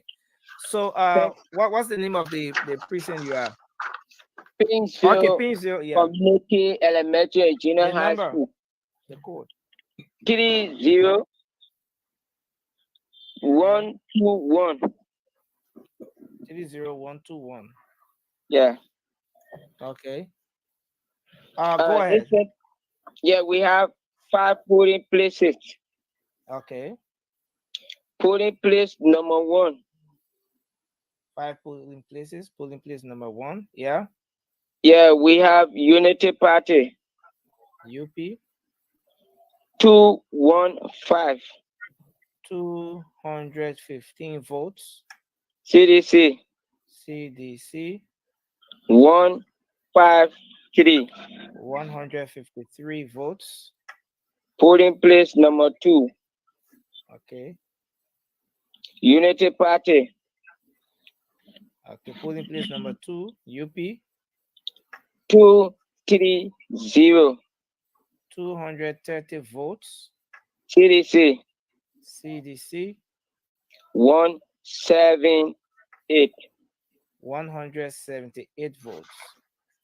Polling place number 3. Okay. UP. Unity Party. 220. 220 votes. CDC. CDC. 163. 163 votes. Polling place number 5. Okay, hold on a bit. No 4. 4 is yet to be completed. They are currently working on it. Polling place number 5. Okay, number 5. UP. United Party. 175. 175 votes. CDC. CDC. 170. 170 votes. That's just it from my end, Nelson. Okay. Thank you, Alfred, from the PCS. That's the Painesville Central Academy, right? The Painesville Central Academy. No. Painesville Community Elementary and Junior High School. Right on the road. It's right on the road. Okay, yeah, that's PCS. Okay. Yeah, PCS. Thank you. Thank you so much. Okay, I was responding to Alex. Alex, you made a very great point, but there are 3 things I want you to look at very carefully. In the runoff, now what we are, the results we are looking at, they are now wow margin. Oh wow, they are now wow margin. There are considerable margins that can take Joseph Boakai if to the edge, which is 40%, even 42 or 45%. But they are now wow margin. But here is the problem with people who are in the lead. There is a tendency where your voters can be complacent. And that's exactly what happened to George Weah during the 2005 election. They thought they were in 28% lead over 19. Oh, we already beat the Omar. And then, the party people were angry. And those who are angry to get revenge, they are more alert and more agile and more ready to do what they want to do. So if we go into the runoff and Joseph Boakai's followers and the UP partisans, if they feel that they are already complacent and they think they can win, there's a possibility that seditionists who are angry and want to pay back can storm those precincts and vote in mass, and they can catapult their leader over. During that analogy, let me come in quickly. I woke up Woozy. That Woozy said, yeah. Let me just come in quickly, please. Jerome, you saw me. Jerome, you saw me smiling, right, when you were in flight. Look, it's so funny. The problem with the CDC is that the people who are disenchanted in the CDC are disenchanted with their party. So it is not about somebody trying to save the party. It's about somebody who is resolved already. They've left the party and they are supporting another candidate. Look, what you see happening now, or what has happened already, is the same that happened in 2020 with Darius DeLong. Now, what the party did, Ellis, recap everything earlier. What the party did from the beginning, that's the result of the party's action by using a lot of stakeholders, a lot of common people, abuse their loyalty, abuse their dedication. Thank you. Their commitment, nip all the stakeholders in the bud, and then use the same opportunity to rain insult at them. At the end of the day, all the voters get resolved that, hey, we can vote for this regime and then we empower now and then we can even get small jobs. Somebody mentioned the issue of harmonization. All right, I can tell you this for free. A lot of citizens were not empowered. Now, the ratio of disintegration that the CDC as a ruling party faced is a needless one. It shouldn't have happened. Had the government officials themselves helped the president to play their part. Imagine somebody from Maryland, they never stepped foot in Maryland until when their Senate Bureau went to Maryland. That's been very careless. That's been very insensitive to the political needs of your political leader who gave you the authority. Somebody from Grand that you made a minister proper. They got no relationship with the people back home. They can't even speak their dialect. They don't know anything about the people back home. The only time their people ever saw them when the president was passing choose reju. For 6 good years, he got a good job. He refused to even establish an auxiliary or to even go there and help to clean Zoeju City. You got people from Grand Crew. They never went back to help the people. So they go back home with $2 million Liberian, call few people around, buy alcohol, play music, they dance, and that's all. That's all they deserve. No good roads, and no other thing there for the people. So that spirit display of arrogance, of insensitivity, you know, I mean, it's exactly responsible for what you see happening. Look, this thing is not going to change. All that theory you're talking about, those assumptions, rather, which are also healthy for this conversation, that people will be weak, circle around. If this ever go to that level, it will be the worst thing that will happen in the political history of Liberia, because people will come out in their numbers again. There will be massive turn up, and I'm worried that the folks at the NDC right now, they are under pressure, because it's not going to be like before. They control the system. So, for example, tally sheet number 15089, they have control over it. We know that they have the capacity to reprint that particular sheet. If they are giving the chance, they can reprint and then put different numbers in. Those things are possible in African politics. Now, with the on-time furnishing of data right from the polling center, it's an embarrassment to that kind of agenda. Mr. Woozy, I'm sorry, can I interrupt? We have go ahead. some updates from Tottenberg, Bowman County. Okay. We have Aaron Kume is already here on. Aaron, good morning. Welcome back. Okay, nice. Good morning to the many listeners across Liberia. Okay, Aaron, where exactly in Bowman County are you joining us from?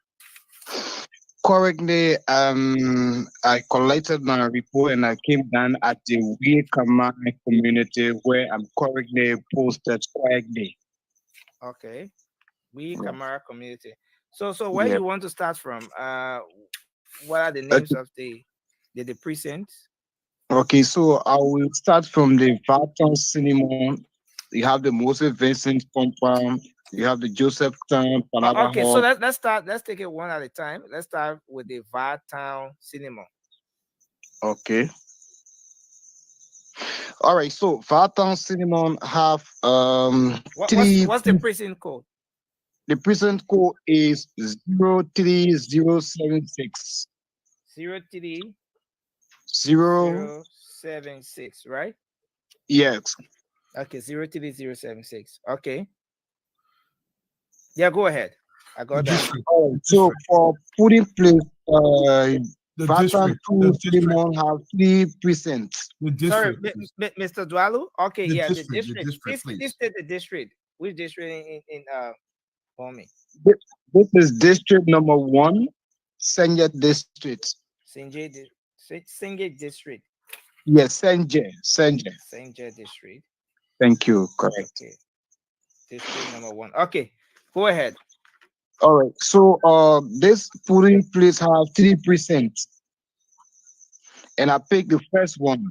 Okay.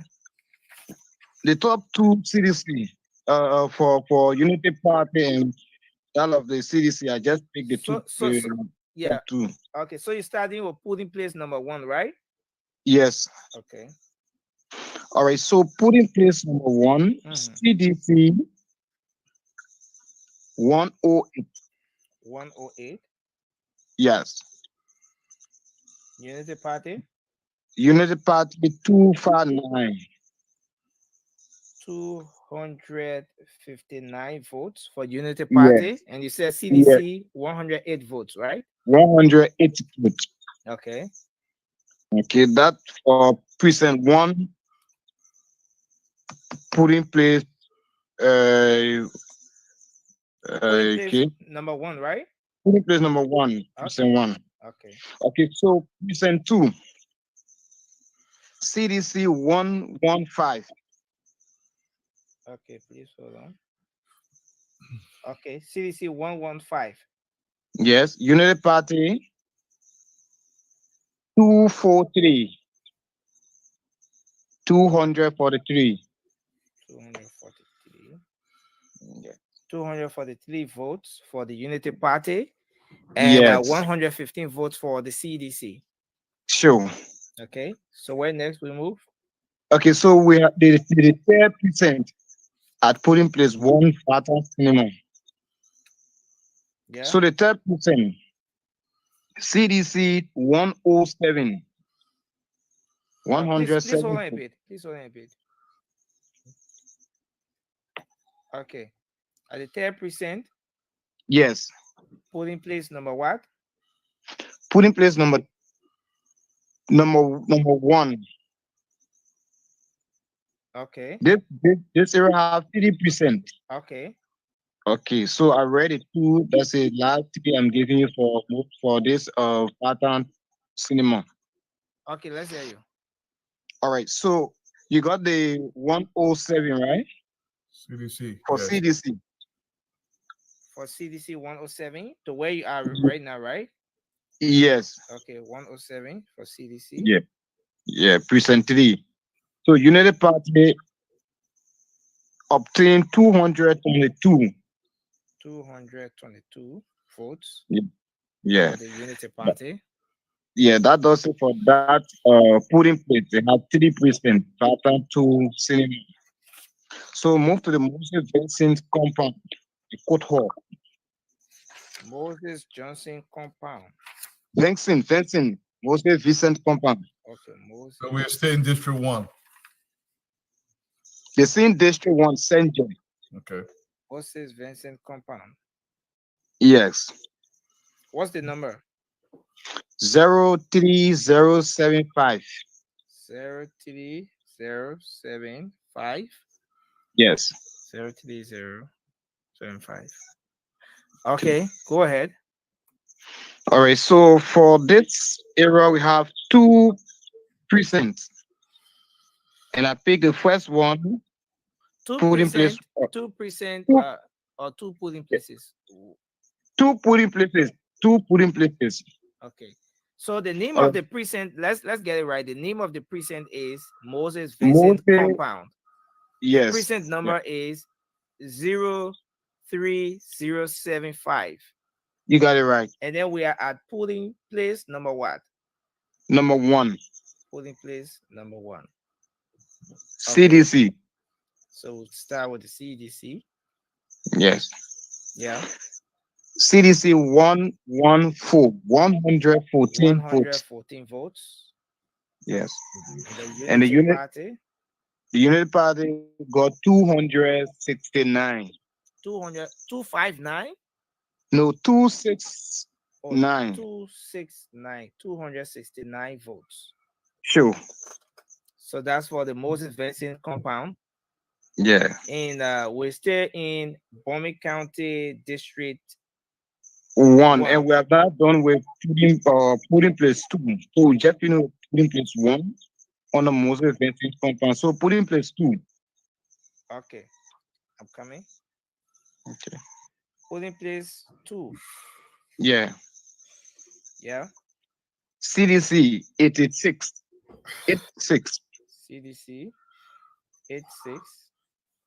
Yes. And the Unity Party obtained 236. Unity Party 200 what?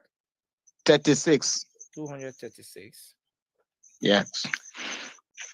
And then still in Senior District, Bomi, Josephtown, Palava Hut.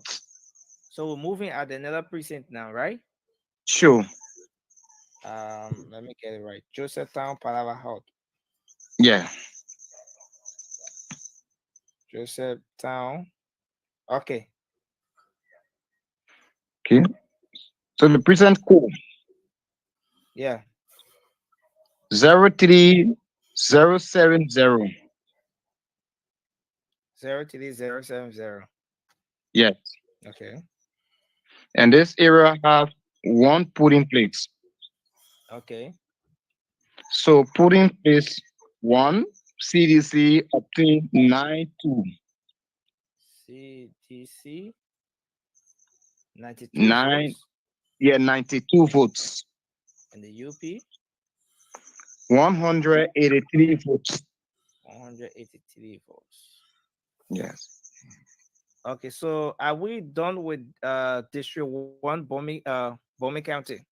Not yet, still have few theories, but the Yenai community, and I also have the John L. Papola here with me. Okay, so we're moving at another precinct. Sure, another precinct. What's the name? Nyela, the Nyela English and Arabic public school. Nyela. Yeah. Nyela.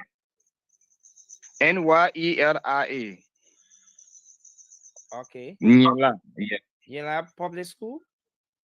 English and Arabic. That's the school there, but the name that they register with the Nyela English and Arabic. Okay. Yeah. So what's the code?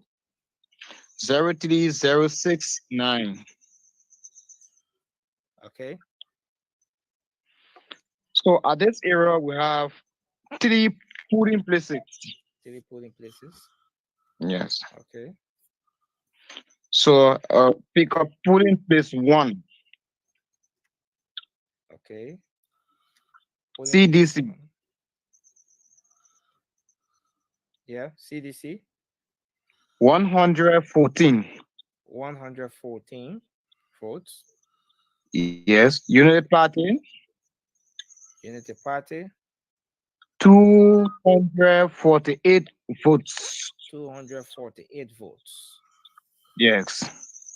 Next. That for polling place 1. So polling place 2 are the same English and Arabic too. Okay, polling place 2. Yeah. Okay, so we have CDC. CDC. 53. 53 votes. Yeah, 53 votes. 53. And the Unity Party. 146. 146 votes. Yes. So this is for the Yela English and Arabic school. Yes, yes. Still in District 1, Bomi County. Yeah. Yes. So the lab present for, or let's say the lab putting place for Yela, for Yela English and Arabic school. Yeah. So polling place number 3. Yes. CDC. Just hold on a bit, sir. Just hold on a bit, Okay. sir. Okay. Okay. Place number 3. Okay. CDC. Obtain a vote of 49. CDC 49. Okay. UP. 155. 155. 155 votes. Yes. 49 votes for the CDC. Okay. Okay, so we're done with the Yela English and Arabic school. Yeah, then I So bring it to the Pafola Public School. John L. Pafola, that's the name. Okay, please hold on a bit, sir. Okay. So John L. Pafola Public School. Yes.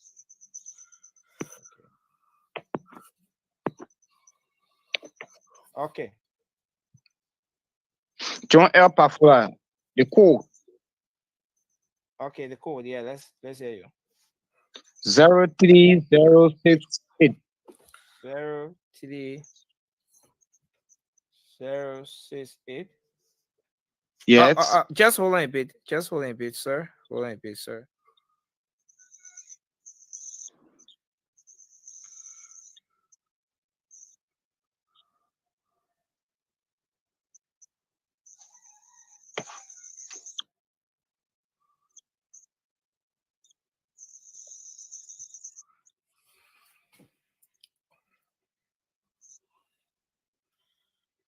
So sorry for that breaking. I had to make some adjustment here. Yeah, so go ahead, Aaron. So you just gave us the code. Okay. For that precinct. Okay, so at this precinct we have John Pafola Public School, right? Yeah, we have 3 polling places. So they're still in District 1, Bomi County. Correct. Exactly. District 1 Bomi, Senje. Okay.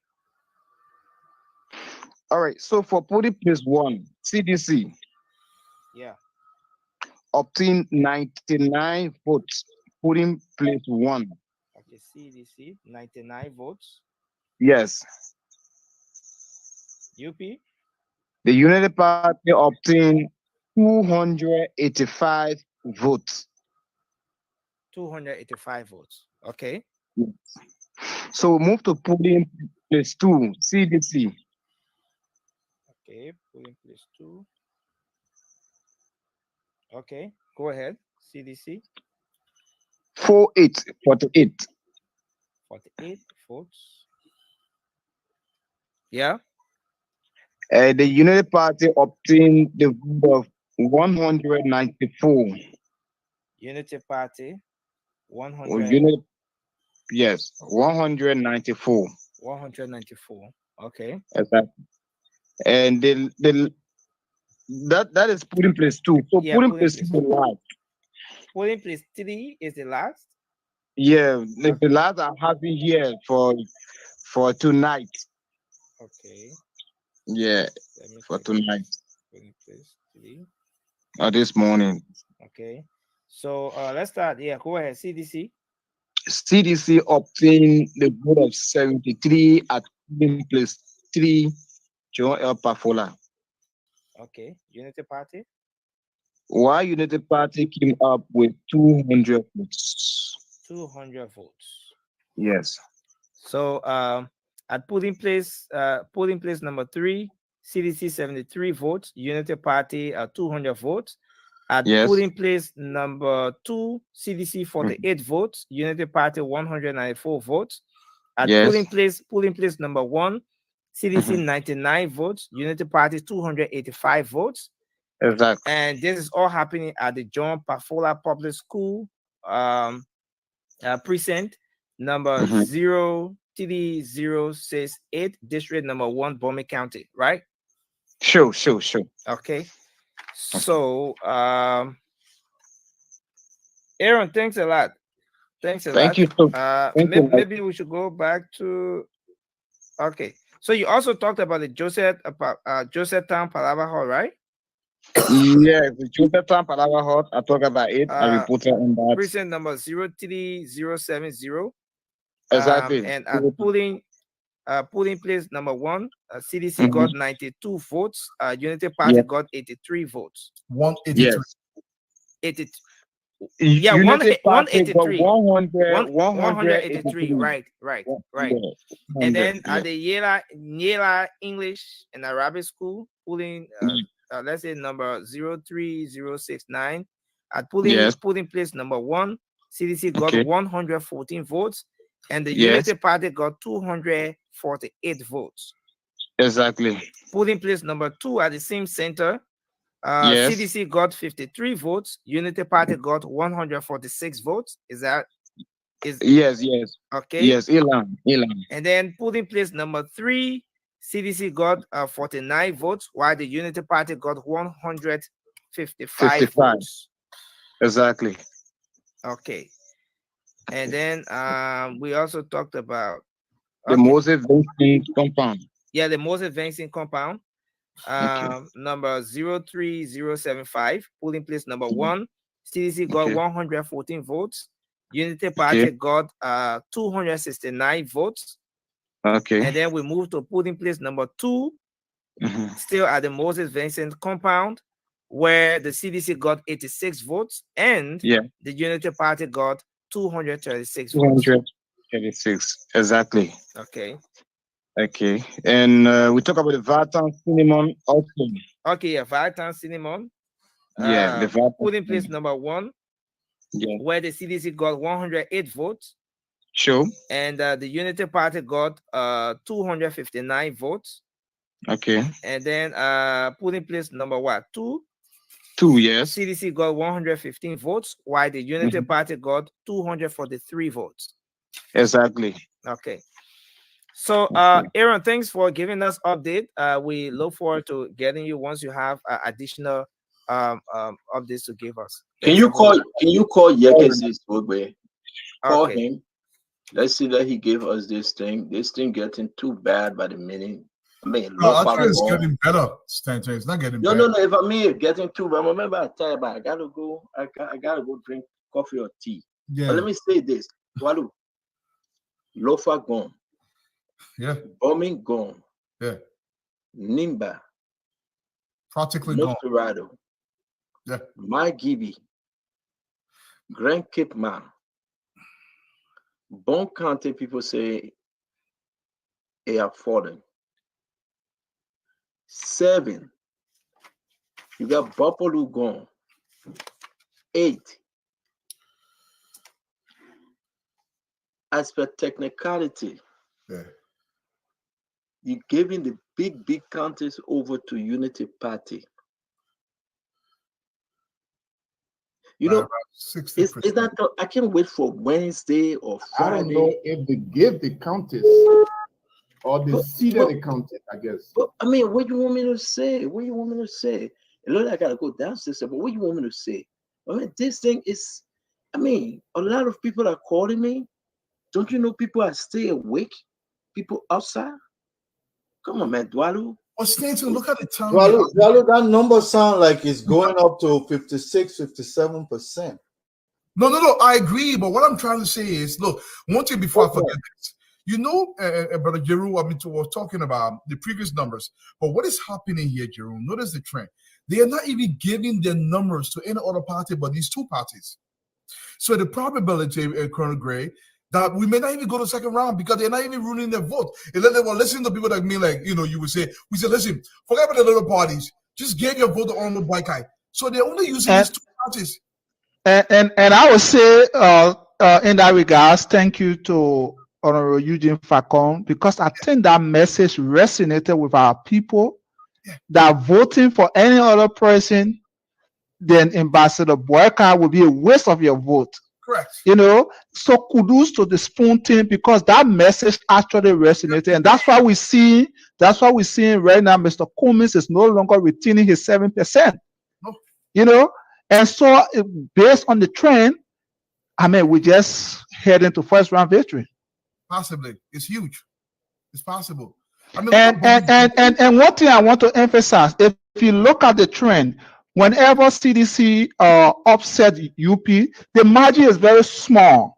You know, but whenever the UP upset CDC, say for example, look at Nema County. I mean, Nema County, the results are, you know, just horrible for CDC. You go to Lofa County, you know, what I'm seeing from Bomi County, you know, is horrible. Then in the CDC own backyard, Monserrado County, CDC have lost Monserrado County. Let me interrupt you, Alex. Let me interrupt you. We got to give these results. We'll give as many as we can because it is very important for us to do so. Lock all of our doors and windows. This is from district number 4. This is from district number 4. Gapley 33010. 33010. That is Bapley Public School. Polling place 1. Unity Party Joseph Boyka 310. In Monserrado, what county are we in? No, Nimba. Okay, I'm sorry. thank you. Unity Party. Polling place 1, 310. CDC 31. What kind of margin is that? And this is Nimba. This is Nimba. This is not. This is Nimba. This is crazy. Then you get you get polling place 1. That's the one I just called. Unity Party 310 and CDC 31. You get polling place 2. Unity Party 306. And you know, Unity Party 306, then CDC 28. You know, and you know what it hurting me before I even read the other one. You know what hurting me? You get some stupid food there on the online saying that Nima is a battleground. You get 310 to 31. Then you say, come on, man. Come on, So the guys. concept of battleground. I think Dwalo made a very great point. Let me call the last one real quick, guys, and you guys will come in. Let's go to 33106. 33106. That would be Capley High School. Capley High School. Unity Party, polling place 1. Let me get it right. That's not a battleground, a slaughterhouse. That's slaughter. It's a slaughterhouse, absolutely. But you need to call Gonglo's number. I need to hear Gonglo's number. Yeah, I will. Gonglo is not there, so he will not even call him. Okay, polling place 1. Unity Party, 321. CDC, 43. Polling place 2. Polling place 2. Unity Party, 354. CDC, 40. Polling place 3. I'll give up. Polling place 3. Unity Party, 313. CDC, 48. If this is battleground, there's something wrong with seditions. They arrest stupidicians. But you know the new I'm saying telling you. I'm following? We will wait for NEC. What number? Was it NEC can mean? Let me call the last prison. Let me call this prison over here real quick. I come in. Prison number 3. Prison number 3. 33042. And you know, at some time I get it saying I always go back. That's the Jewish people. If you see that your enemy want to kill you, you get an upper chance. You get your enemy before they get you. Absolutely. We've been seeing this thing ever since, and they've been causing and making plot with us.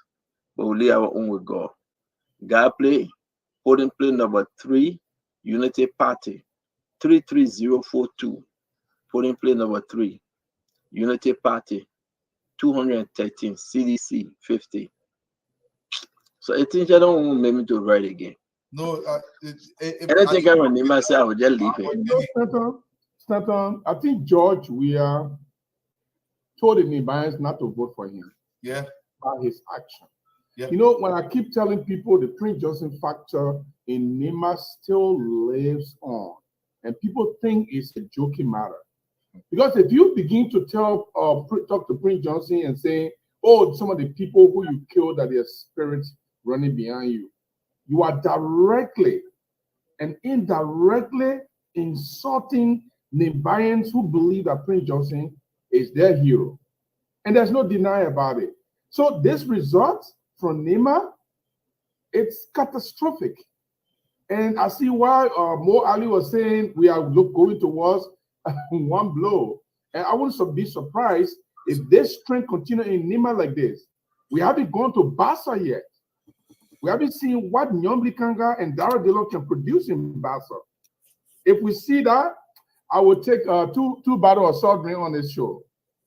But Jerome, CDC been saying they will lick this. UP is not licking it. We're licking it, swallowing it. That GBO, we're not even licking it, we're swallowing it because what? So Fadiga. If we say again, the people then will get first. You know, everybody that insulted us and said Joel will win the election. Yeah. It's time for them to show face. There is no mathematical way that Joel can come out to win the election, Fadiga. The train's been established. And you know what? Starting Wednesday, we just open the phone line, let the people talk. We just open the phone line. If this thing should go second round, it's over. Because you know what I would say though? I come in there and say, we'll get those results. I send the result in the chat room. We'll call them. Just put all in the chat room. Take them and put it in the chat room, okay? Okay, and there's another person who is online from District 10. He has compiled all the report as well from District 10. Then he sent it to you. You'll put it in the chat room. We can finish them. Or once we get it stored in our chat room, it's good. It's already in the war room too. But let me say this for the guy. There will be no representative running. There will be no senator running. Joel will be on his own. If they should go to second round. You know what made Joel do all this nonsense? Because people like Maggie were spending money for him. They were bringing the people to him. And you think they were Joel crowd. Now Maggie will not be running again. You think Maggie going to get out his seat and go run beyond Jowiah? It's time for Jowiah to run beyond Maggie. Let's talk about those representatives, Fadiga. You won't find them on the campaign trail. You think you're going to find Senator Jomi beyond Jowiah? Senator find his exit. For what? So it will make it second round, if it should go to second round, so difficult for Jowiah. Anybody you give money to, they will eat it and lie to Jowiah. And that's my point I'm making. It will be very difficult. But let me tell you one of the let me just throw in this, and it's good to be after a nap. After taking a regular nap. Yeah, after more. But anyway, I don't know how difficult it was for people to know that Nimba would have voted the way they did. You only needed to backtrack to see how Nimba voted in 2017. Do you know that in 2017, Prince Johnson came fourth? Prince Johnson came fourth in 2017. And this is how he came fourth in 2017. A whooping 107,000 human beings stood on the line and voted for Prince Johnson as Prince Johnson on the ballot for the presidency in Nimba County. So his total number was 120-something thousand. But out of that 127,000, 107,000 of that figure voted for Prince Johnson to become president, just from Nimba alone. And that propelled him to fourth place out of 20 presidential candidates in 2017. So I know it happens in the US and other areas when you're doing this, even in Nigeria. There are hot spots, hot zones that people look out for, So and guess what? Prince Johnson topped Nimba in the first round in 2017 with 107,000. The party that came second in Nimba was Unity Party. Correct. With 39,900 plus. So look at the margin, 107,000 plus, 39,900. Wild margin, but they came second. The party that came third in Nimba was Mr. Weah with 14,400 plus in Nimba, 2017, first round. So if you look at the margin, and then when UP formed that, I don't want to call it, it was not a merger, but formed that coalition with NDR, automatically some political pundits saw it as a formidable force. I mean, forget about the individuals, but voting is, the politics is numbers. It's a number game, right? So when you were doing your analysis, and you didn't base it on that, then one would have said, well, yeah, similarly with ALCO. I mean, very well, all politics is local. There are several ways people vote, especially in Africa: religion, tribe, culture. People vote, those kinds of ways. So I'm just saying, but I want to say that this morning, because it's almost 6 o'clock now on this side, CDC is not going to take this defeat easily. They're not going to submit. They're not going to give in. And like it was in 2020 during the senatorial election, CDC has a game plan. In 2020, what they did, when the results started coming up that evening, the next morning, you saw somebody like Carlos Gray posting from GW Gibson saying Thomas was 140 something thousand, 145 to this polling center, Carlos Dillon 52. So that was the campaign game for social media. And they're coming up with that same strategy. Mark this comment down today. You will begin to see some social media bloggers. You'll begin to see some social media influencers who CDC has got a grip on to try to change, to try to tailor the narrative. Brother Patrick. Yes. This is 2023. We can do it. This is 2023. Patrick, those are Baples though.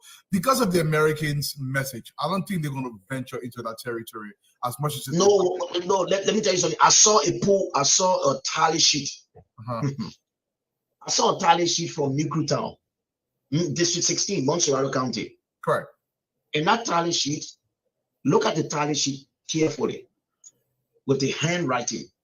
Look at the tally sheet along with other tally sheets. On that tally sheet, CDC is parading, and most of the social media guys are parading with that. On that tally sheet, the tally sheet says, at this particular polling center in Newtown, CDC has 300 plus, and JNB or UP has 70 something.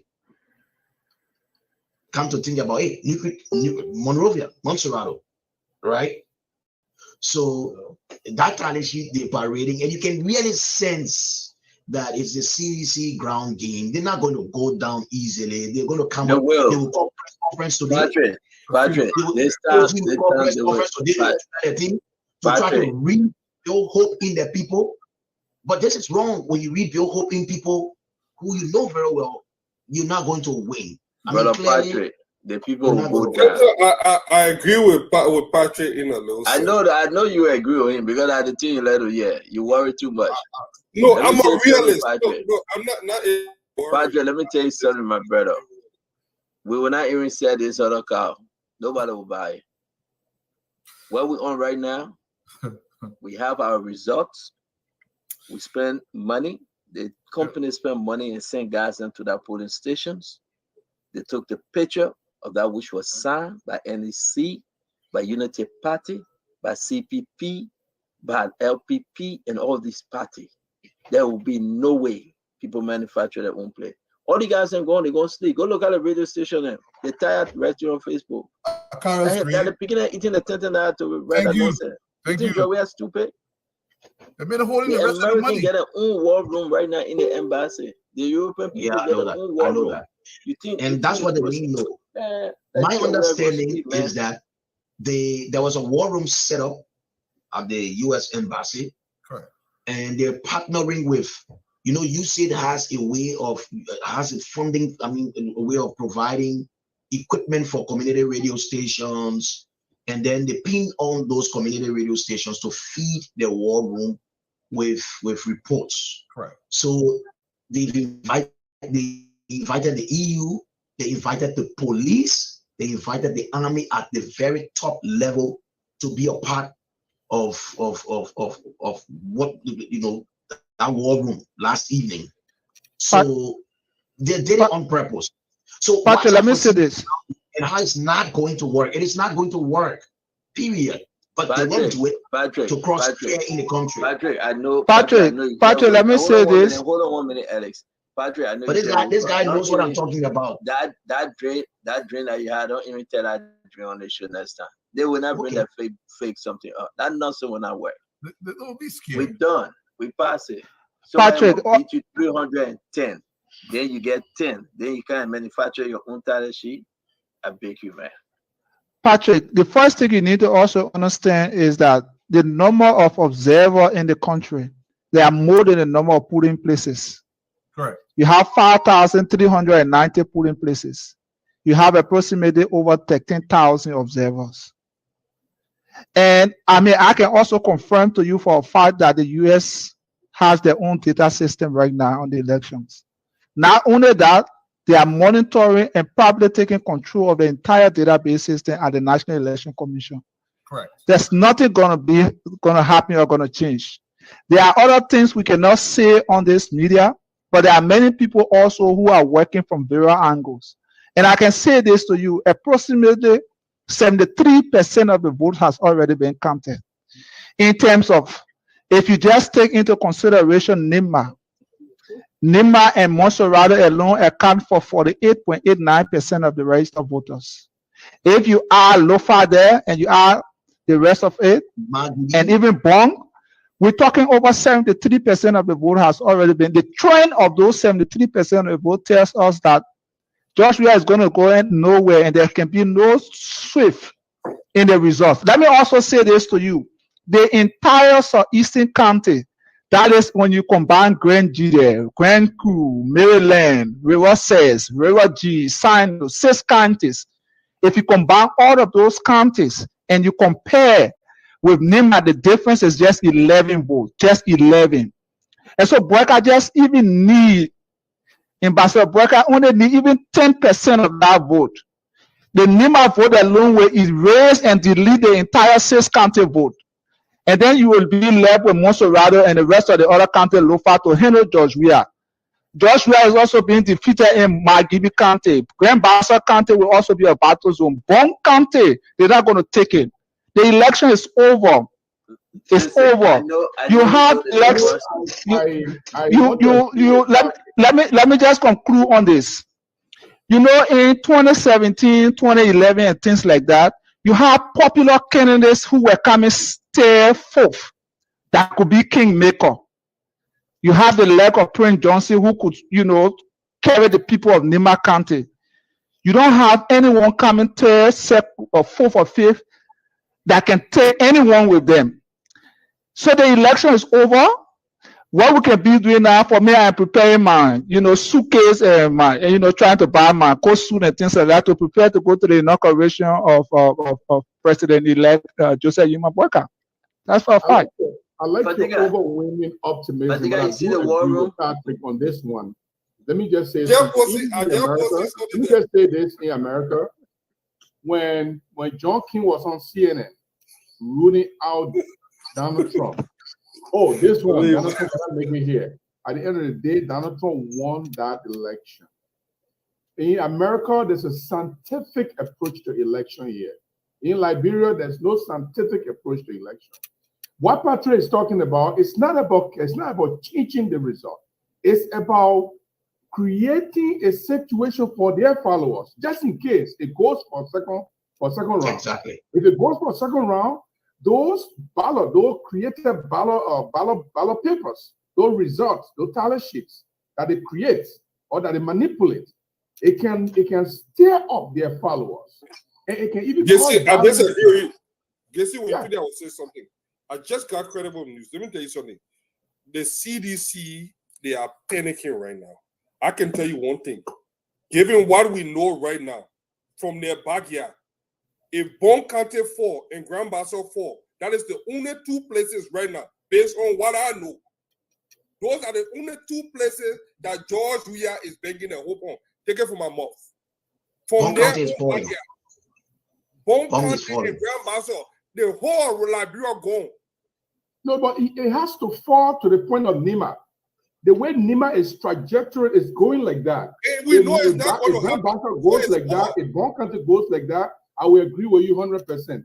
In Monserrado County, that's all. And that's going to happen. Monserrado County, there's still going to be a competition for George Weah. Nothing in Monserrado. Monserrado gone. Look, the fact that the trend in Lofa and Nima is massive. Massive, beyond 80% of the votes is going to the rescue mission in Lofa and Nima. Monserrado, there's a 50% already for JNB. The election is over. There's nothing can change the result. Look, I've been in the CDC before. I know exactly our strategy. You know, right? I think we will not concede easily. Is making a so we will do all kinds of things to make our supporters to believe that, oh, we're going to win, we're going to come back, even when we see the reality. That's not going to work, Dre. Let's hear from Colin. Patrick is not telling you that the election is not over. What he's telling you is that the CDC is not going to go down easily. You understand? Because this has to do with self-ego, and it has to do with the kind of expectation they've created among their followers. So they have to incite them somehow. You understand? And that's where the falsehood will start. And you know, those people are so fragile to the extent where anything they hear from their folks, they believe it. But you and I know in this day and age, it's not going to work. But they will not go down easily. They will try to pull something. I think let me tell you something. I think I would disagree with you or Patrick. It was before 2005 when they didn't know George Weah. People would come to be sympathetic to him. 2011, people say, "Hey man, they cheated a man. Hey man, the football player. Hey, darling, we are. Hey, our best was soccer player." 2017, the same thing. But now we get to know them. Now we get to know that auditors can die and Joey care less. He won't say the thing. Now we get to know that Senator said he can put 25 million on his back to look for money changer. And Joey will not say a word. Now we get to know, the Liberian people get to know that Joey and Senator can eat the COVID money without buying a dime and nothing, he will say.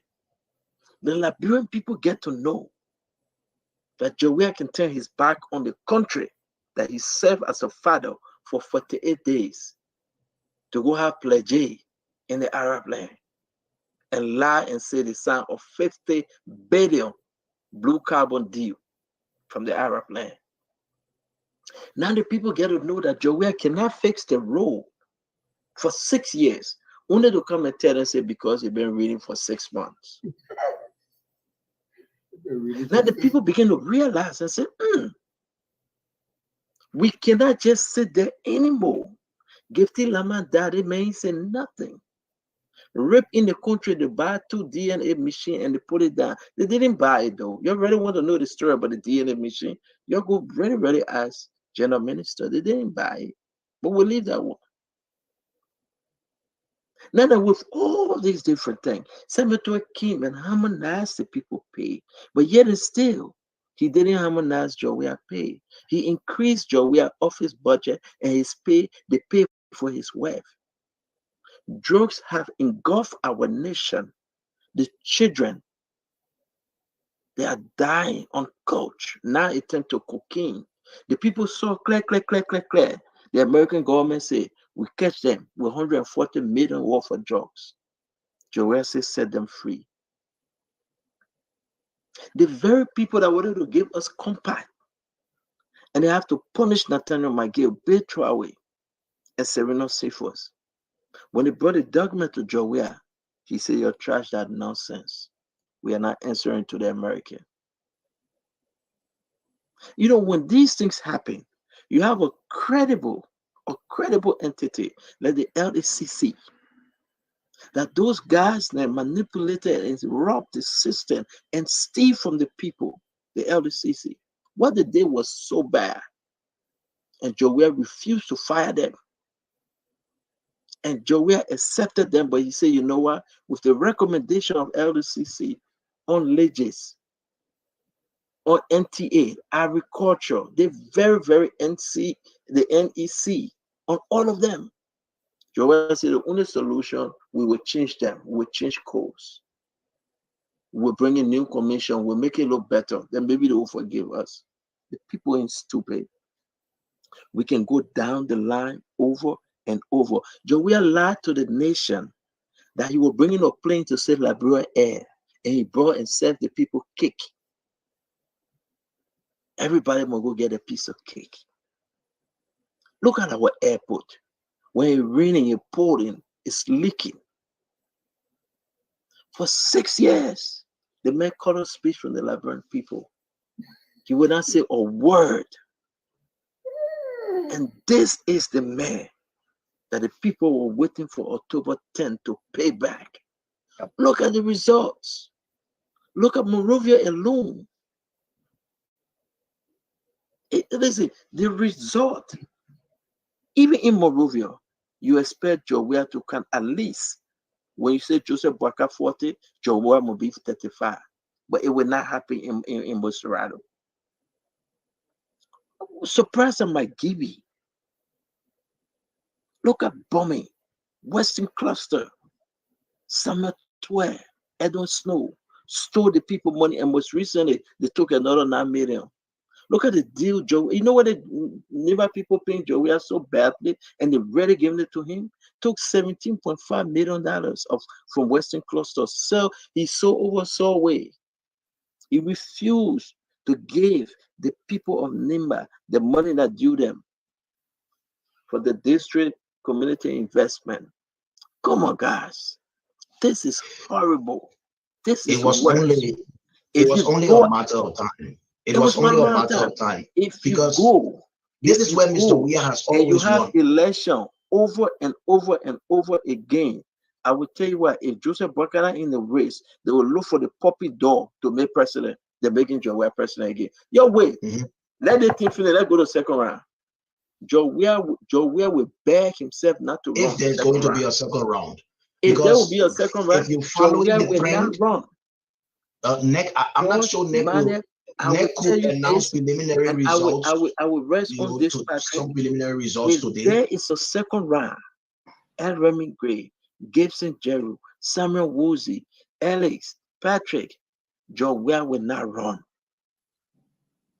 Joe Weah will say, for the sake of the nation, to save money, I am leaving. Because it will be horrible. It will be bad for Joe Weah. He will have a breakdown. And Stanton, the thing is, I don't see the second round coming, because with the pattern of the kind of results that we see coming in so far, the preliminary results, is actually interesting. But there were earlier indications that President Weah was on a steady trajectory to self-deceit. There was a guy from Nimba called B. Mark Blewin. I think the Nimba County inspector, and he was appointed as CDC campaign chairperson. They were all there creating false impression that they were influential more than President Johnson. They can deliver Nimba, and they have my boy Koji going there up and down, mobilizing people. They are insulting elders in Nimba.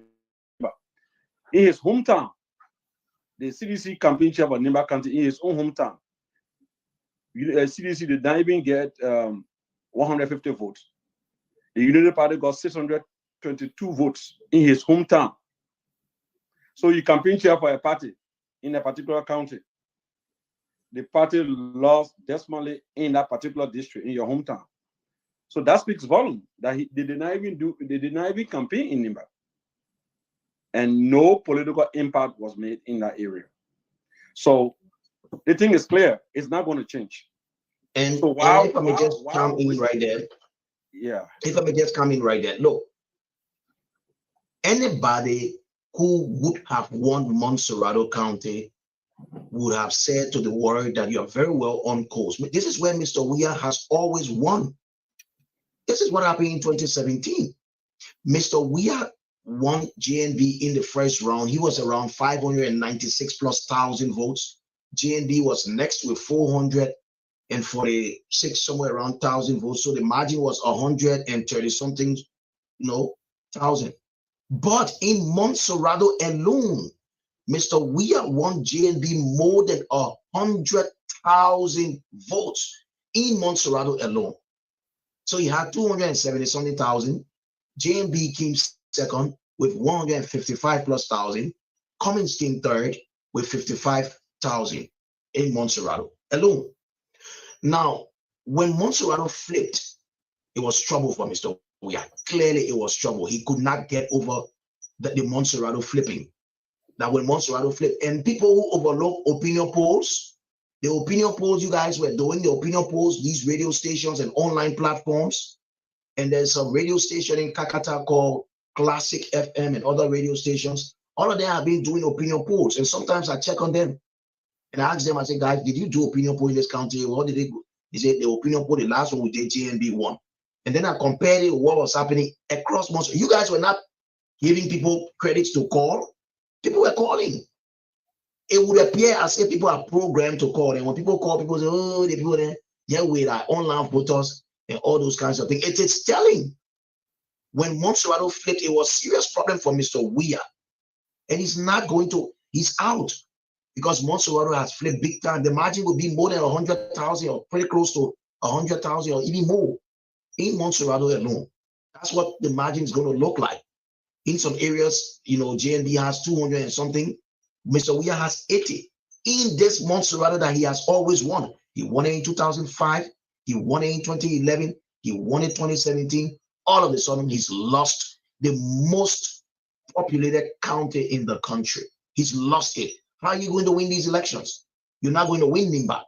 You're not going to win Lofa. You are struggling in Bong, and from all indications, you're not going to win Bong. Margibi was the shocker for me.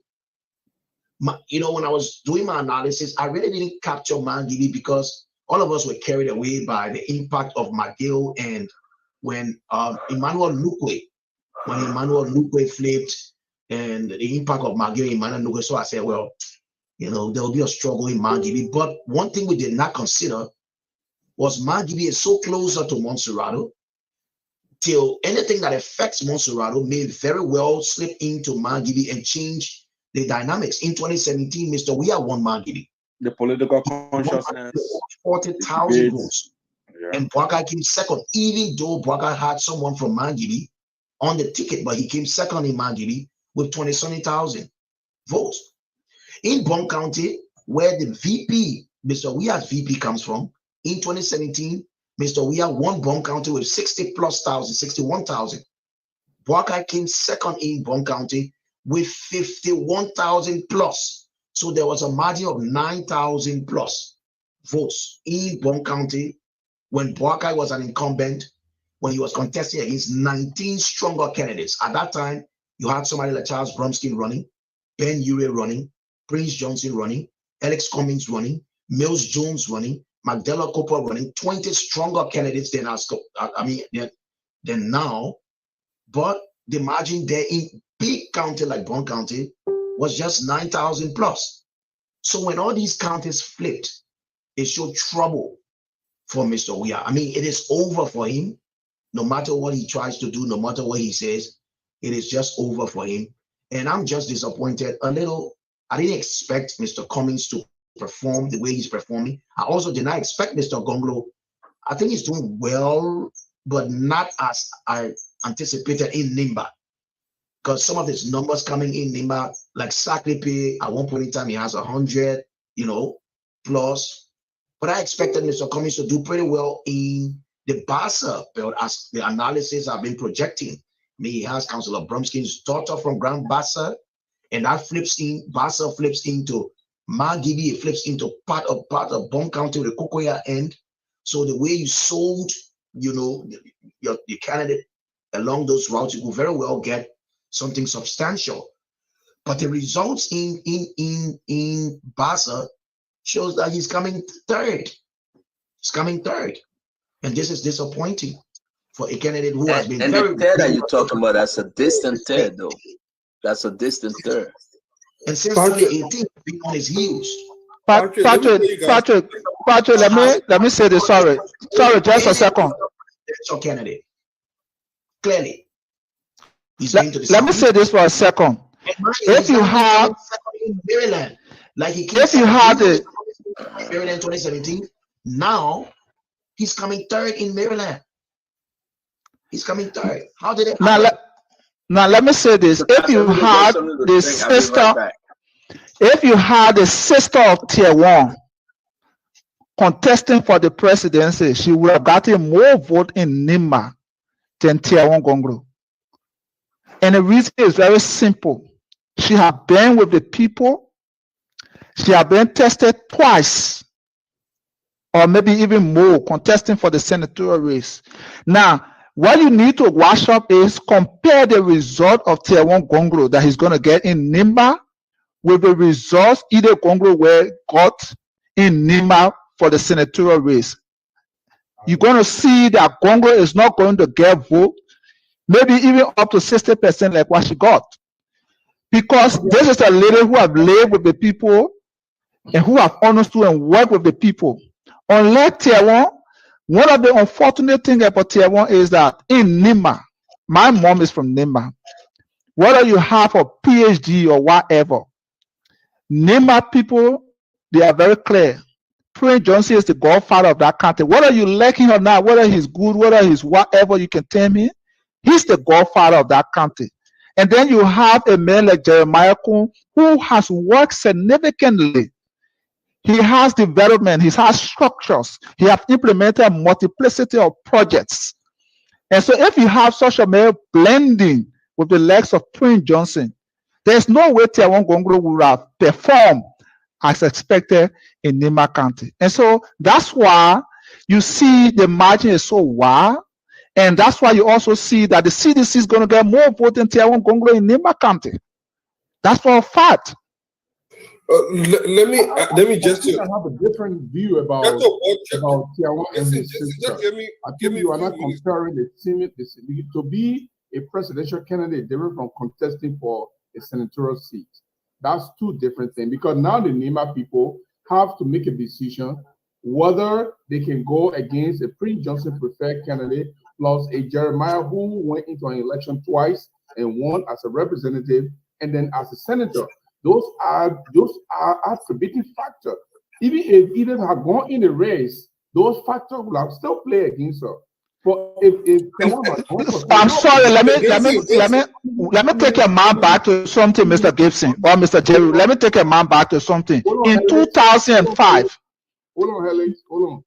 If Tiawan had gone for a senatorial seat and you see the kind of result you are seeing, then you say, well, this is more popular than him.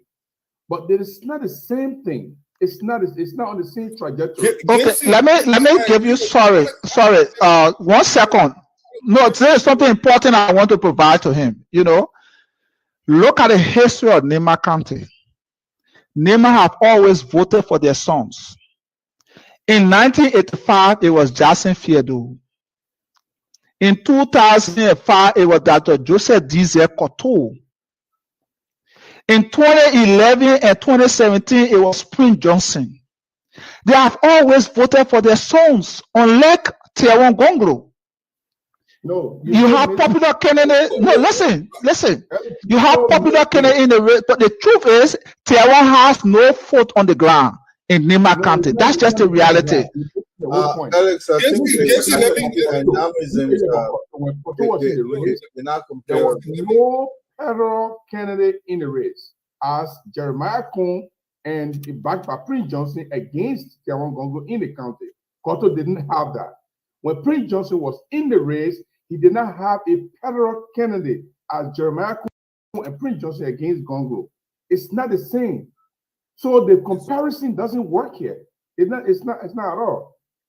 Gissy, let me agree with you a little bit. Alex, I'm not discounting your point, but there is a key component of the Jeremiah Kuhn factor that you probably did not, there was an oversight you omitted. Jeremiah Kuhn came from a generation that is dominating that young generation. And there's something, I know a lot of people that know Jeremiah Kuhn. My age group, people that in our middle 40s or something. And Jeremiah Kuhn is a reflection of the demographic and the population right now that control Ganta. You look at Flo, you look at all the young guys that were changing money that Boko, the booster. He represents that generation. The value boys, the Yana boys, Yana girls, those guys that made Ganta and Nema County what it is today, that control the economy. You think Flo, one of the richest men in Nema County. Look, Onglo stand no chance against those young people. He seemed like it's just a complete wrong mismatch. It's not that he's not a good candidate. It's just that the younger people, his generation is not in that group. He doesn't fit that characteristic of the people that are looking for. When they look there, they're not even looking at Prince Johnson. I think it's more of Jeremiah Kuhn. If you know, I spoke with people before Kuhn came for his first interview here. I spoke with Gabriel Domo, and we talked extensively. I didn't know that I knew him from beginning before then. But when we spoke, some of the things that I learned about Jeremiah Kuhn before that interview, I'm like, no wonder why the young people know him. They can't identify. They may want to score a lot of the people in that place. So of course they're going to leave and then you got like you said, parallel. You got Prince Johnson factor. Then you got a Jeremiah Kuhn factor. Of course, Nema County going to go. But one thing again that we fail to realize that is against George Weah is George Weah is insincere, and I wanted to throw back to that. Ellen, when you make a deal with people, especially political deal, political bargaining, on your side of the bargain. Ellie knew how to do that. There's a book called Team Arafa. I will reference that. Look, when someone come and join your team, treat them like equal. Ellie knew how to. You hear Prince Johnson say, Ellie invited me all the time. Those kind of people, you always keep your enemy closer. You bring it. Look what she did with Eugene Nangwe. There were several people. Look at Samuel Twe. She brought it. Samuel Twe position at the board. That was Liberia. It was not a merit position.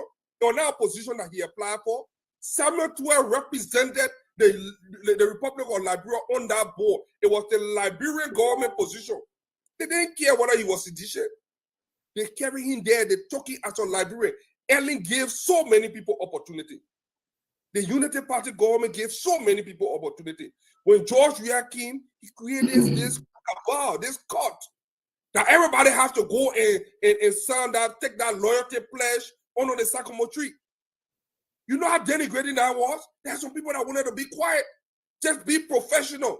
They had to make people go and sing quiet, turning them down there. And what did they do? All those people from the MPP, from the Nikwe, all those people that joined, even people like Ben Savi, I hope to be called it, everybody that went on that gave their loyalty to George Weah, when the tail swing him, they were not satisfied. Because at the end of the day, greed, they left those people up. So you want to tell me if there is a secret, which we're not even praying for, which most likely not going to happen, who in their right mind going to trust this government to say, I will give him a vote in the second round? Who in the opposition? What are you left worker or you left worker or you want to do it for the money? Who in the right mind will look at George Weah and say, George Weah, I trust you. You mumu. Something must be wrong with your brain, because there is no way that George Weah will honor his end of the bargain. They are user. When they use you, when they find it expedient to do so, when they do not have reason for you anymore, they chunk you around and beat their chest. Now the same chest beating that guy, frisky Jefferson Koji to go Nima Kante and disrespect the elders in Nima Kante. What the hell are we thinking on? To carry Jefferson Koji to leave from Lofa, go Nima Kante to protest against Prince Johnson, when the only thing they could have done to Prince Johnson was to silence him and give him whatever he wanted. So you see, now they put their foot in their mouth. They were fighting unnecessary battle. And the thing about politics, self-inflicted wounds. Once you sustain no wound, some people come back, some people do not. And this is the reason why George Weah will go down as one of the worst politicians and the worst president in the Republic of Liberia. But I think, in fact, you made a very great point. Let's look at George Weah. If you look at the way George Weah treated his own party officials, his party partisans, the people who supported George Weah from the beginning. They would have nothing. He put everyone aside. When he took over, the first 5 people he appointed in government were all opposition. Were all people who came from Ellen government. For people like Cecile Coffey, who were praying to God to remove the demon over Liberia called George Weah. She was one of the first people that George Weah appointed. Why sedition? Who fought for George Weah? Why they were wobbling in the wilderness, looking for a hope to come closer to George Weah. That's number one. Number two, Alex made a great point. Look at the people who they made deal with. All the political parties, the NPP, the LDR, and all the people. They came around you, you divide a job and let them apart and completely forget them. And made them. What did a Kubakura? Yeah. No one did a Kubakura. Yeah, look, yes, exactly. But I wanted to ask Remy Gray on here. I mean, from the perspective of what you know, did George Weah actually do this to himself, or is it the politics of the opposition that is doing this to him? I think our voters regretted, because they actually were sowing our seed, hoping that it would germinate and become further. When they knew exactly that George Weah didn't have it in terms of the education, but they felt that this guy at least will make the others shame. So I think he disappointed people dismally. So no matter what he was going to do, that's why I say this was a referendum on him. And he did not only disappointed, he was arrogant about it. It was damning, it was defiant. And I think like once, you know, in the infinite moment, I say, oh my God, this guy, we got to get rid of him. And show him that we did not give you power because you were the best, but rather we felt you look like us, you are going to make the difference. But you know what? 6 years was just a waste of time. So the people just want to just get rid of him. But I'm pretty sure they'll have one or two limping lions around them that will try to pull stuff around, but it's not going to work. It's just going to anger people more. And the way I'm seeing it, I think the margin is almost 60%. When he gets 50 some more year, it's 100 and something, 150, 140, 160. So that margin, it's almost more than twice. So chances are, if the vote continues this way, the Ome, of course, will get probably the 50 plus one vote. It's likely, but I'm pretty sure we don't know how the other stuff. But if 70% of the votes have come in, then what's left? 30%, 29, 28. What's there again? You know, my brother, Man, I think I will tell you this thing. I'll hijack your position for now. Let me ask you Because Patrick is trading in the back. You know. Sandra, I want to ask you a question. Joshua boasted that he is a borrowed medicine. Joshua claimed that he put the electricity in Monrovia. Didn't the people see that? Why you think the people disregarded that and are voting in this manner? Because Joel lied to the people. He didn't do shit. He lied to the people. Excuse my French. I mean, it's 6:31 in Liberia. It's 2:31 here. We can speak French. Joel lied to the people. Gibson. I asked yesterday, no, day before yesterday, I said, what's Joel's conscience?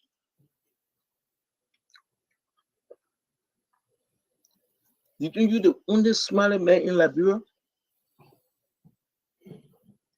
I mean, for the sake of God, you think you're the only no man?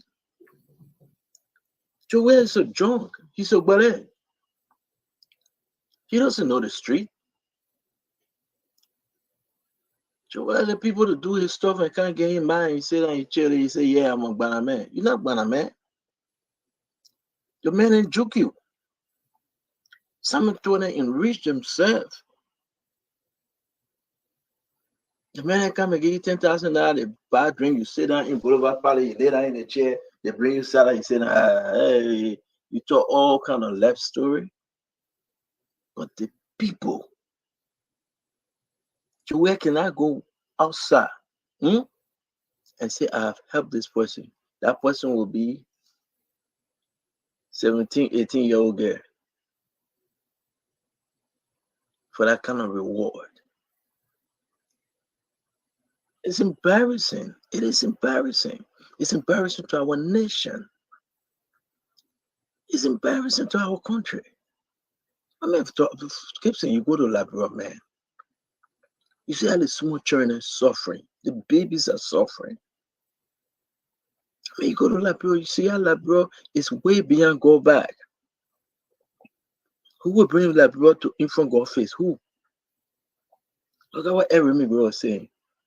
Liberia people thought you were one of them. How you go be park when it rain, people go swim.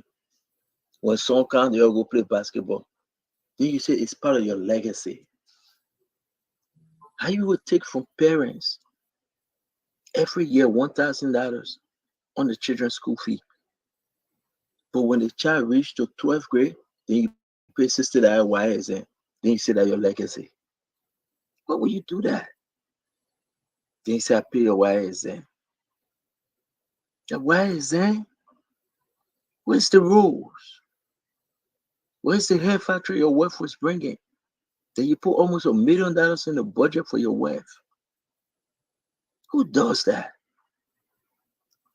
It's wickedness. That's why I tell people Liberians want to hear this. I told them, you're close to the radio station. What's it mean? I'm not part of the radio station. We come and do our show. We go sit down home. We laugh at every great. We joke. We laugh. We go sit down home. That's your business. But we come on Facebook and talk every day. You know what makes this thing will be even people thinking that it went to second round? Because every minute great and advice they get at designer comics. Those kind of advice, that's why a designer comic can never reach to 7%. Put a war room up. And you get a war room, Fatiga, put a war room picture up. I'm not picking on them. You should have love for country. You should say, I will wait patiently. I'll pay for them. I will do it. No, I will get them all. Bunch of them transfer themselves, believing like people stupid. Someone who never been to West Point before. Now you want to go to West Point this year? Patrick, you are a journalist. Yeah, but I beg you, by Gibson moderate the show. No, moderate the show, Gibson. Moderate the show. This is one question. Patrick, you are a journalist, and sometimes I need to help you, my brother. Well, right now I'm an independent person now. I want you to get that. Oh, so Patrick, you know what? Tell Gonglo again. I still get Gonglo, but we're almost there. Patrick, you are a journalist. How much silence of George you are speaking on issue, or his reluctance, or the refusal thereof to speak? What is the negative public relation aspect from your perspective as a journalist?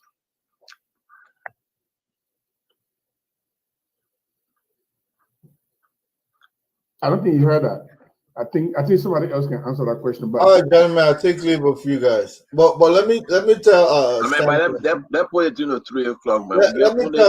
We get only 20 more minutes, right? Yeah. Stanton, let me tell you this. Why I take a leave. We have a national obligation to sustain our democracy. You understand? We have that obligation. And that obligation I will sustain. I don't have to fall on the other side just for me to exercise to sustain our democracy. One day, that's why I say politics is seasonal. Who knew whether Joel was going to be dismally whooped almost 3 times, 6 years ago? Nobody knew it, but it's seasonal. And don't be surprised. We don't know what will happen 6 years from now. If somebody doesn't perform again, a lot of people will come back and so we have to be there to create that alternative. Whether or not most people will say, oh, they're fooling this person, they're fooling that. Look, Alex Cummings is older enough, sensible enough. Nobody can fool him. But he has an obligation to sustain a political party on our political landscape. That's what he was doing. And you know what? Let me ask you a question. I know we have the question. I know we have the question later today. Let me ask you though. Will Alex Cummings run again? I don't know. I don't know what Alex Cummings will do. Let me tell you about running for the presidency. It's an addictive attitude. You always think you got it. Imagine if Ambassador Burker had just packed his bundle and gone home. You really think that Alex Cummings thought that he got this election? You really think so? No, let me tell you, he thought. Seriously? Yes, you have to. You have to have that self-confidence. No, I'm talking about the self-confidence. But he didn't see it. He didn't see on the wall that. My brother, the same thing after the Unity Party were literally dead before going to the CPP. It's a different scenario, though. Some will say it was the CPP that revived them, the Unity Party. But you know what? You have to have that self-confidence. That's the only way you make it in life. Don't go by the narratives people will give you. Imagine they used to call Ambassador. I used to call him. We'll talk about his age, his physique, his this, that, but he sustained whatever ambition he had, and probably will pay off going forward.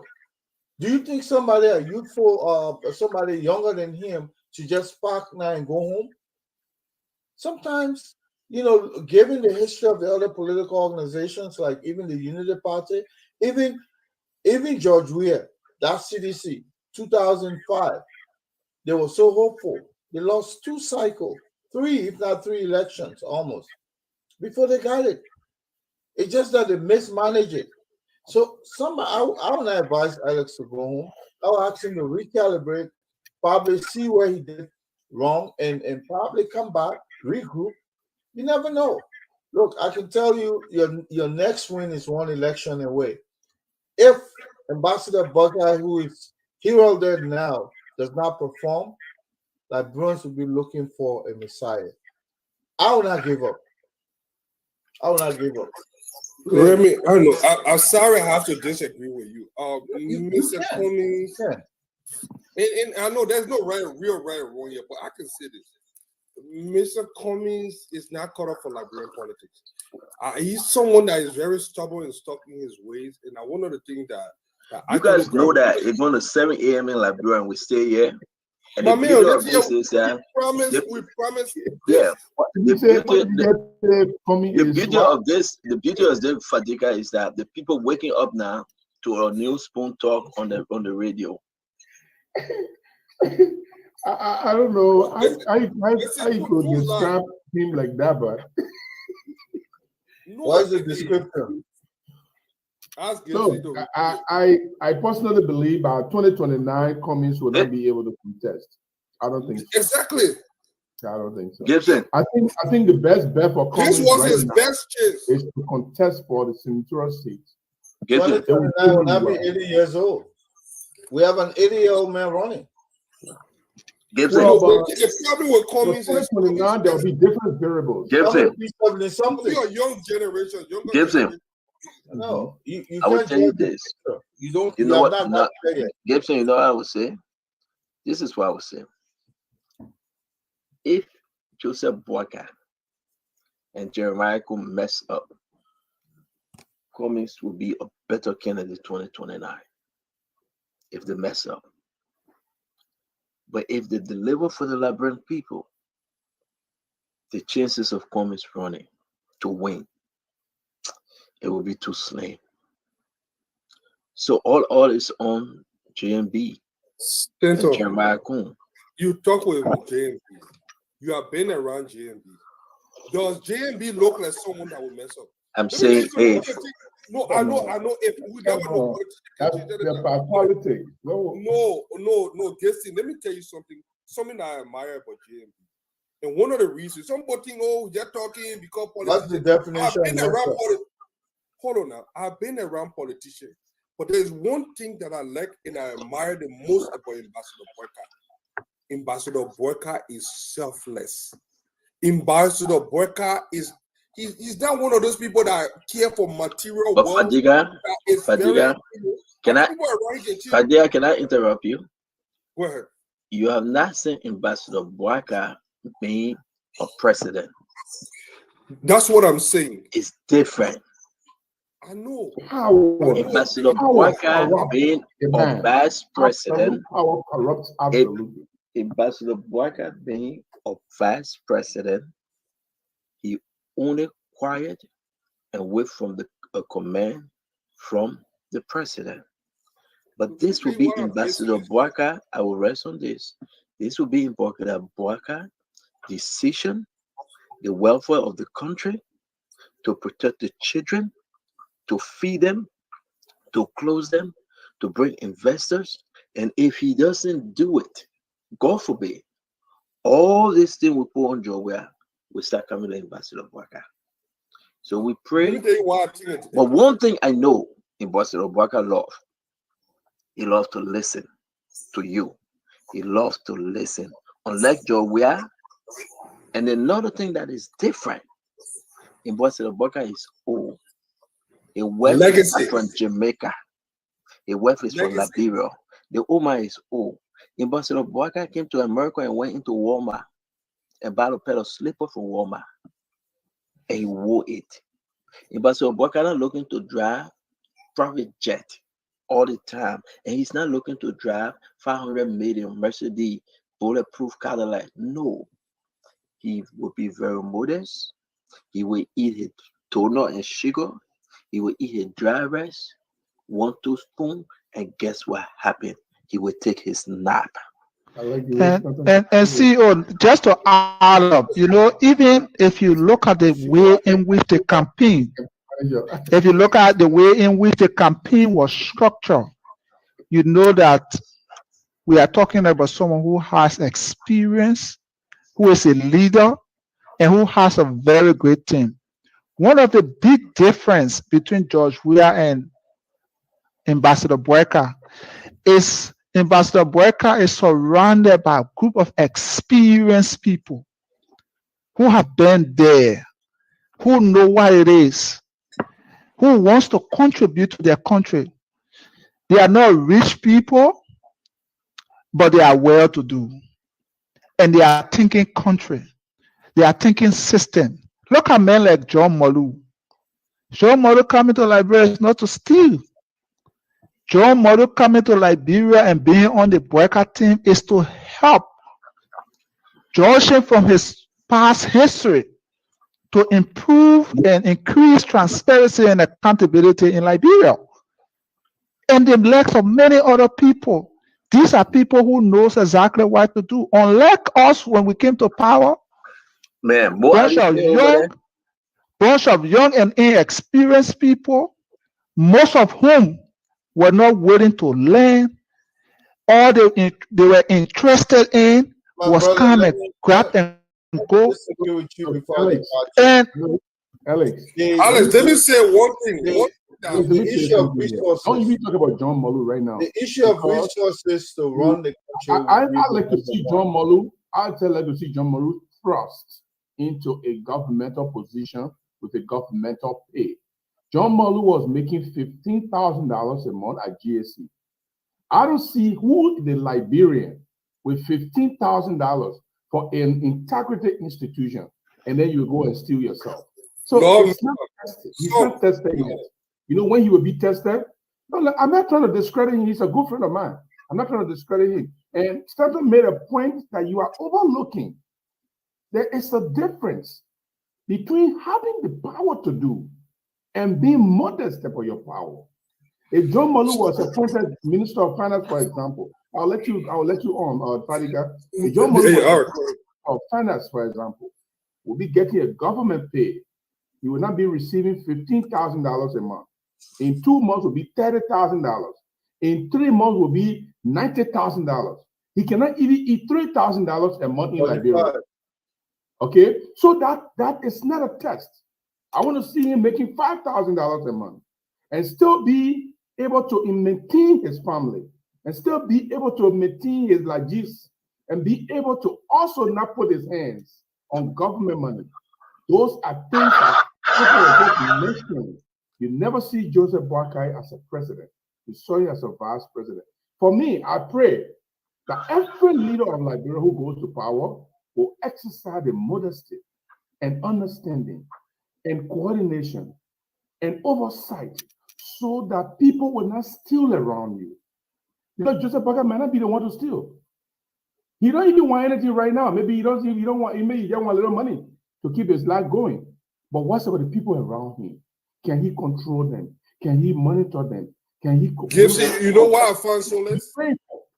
Yeah, you know why I find solace?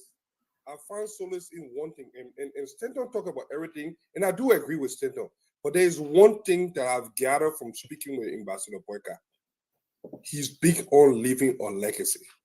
I think if you ask Ambassador Boyka one thing that he wished for before he leaves this earth is to make sure, because when and I want to think he stressed on that legacy aspect of it. A lot of us overlook it, but when you are that age now, especially you have lived in the more just left through all your life, at that age, it's all about living a legacy. And I know that is weighing heavily on him than anything else. When someone is at that point where they want to leave a legacy, it's different. Ellen was very particular about her name. She was very particular about anything that would ruin her name. She strived on legacy. She did everything. It didn't matter. There was no amount to. Ellen got Nobel Peace Prize. We all know some of the things, the strings she pulled. At this point, one or two, we're going to talk about God restaurant there now. But when a man is ready to leave a legacy, that person could be a very great president. Things can happen. I'm not saying that there wouldn't be people there that will sway the stunning, but this man is out to leave. Is right now. He's out to leave a legacy. I have a question. I have a question for you. You know that Forget about the legacy. That's the personal accomplishment. I have a question for you. Let me ask you this. You don't want to give Mo chance to speak? Mo will speak. Mo just wanted to. Mo is in celebratory mode. Let me just end here and say. First, I wanted to announce that by 10 o'clock, we'll be issuing a statement on behalf of the GMB and JKK campaign. 10 a.m. this morning. Go ahead. Is that a press conference or just a statement? What do you expect to hear in the statement?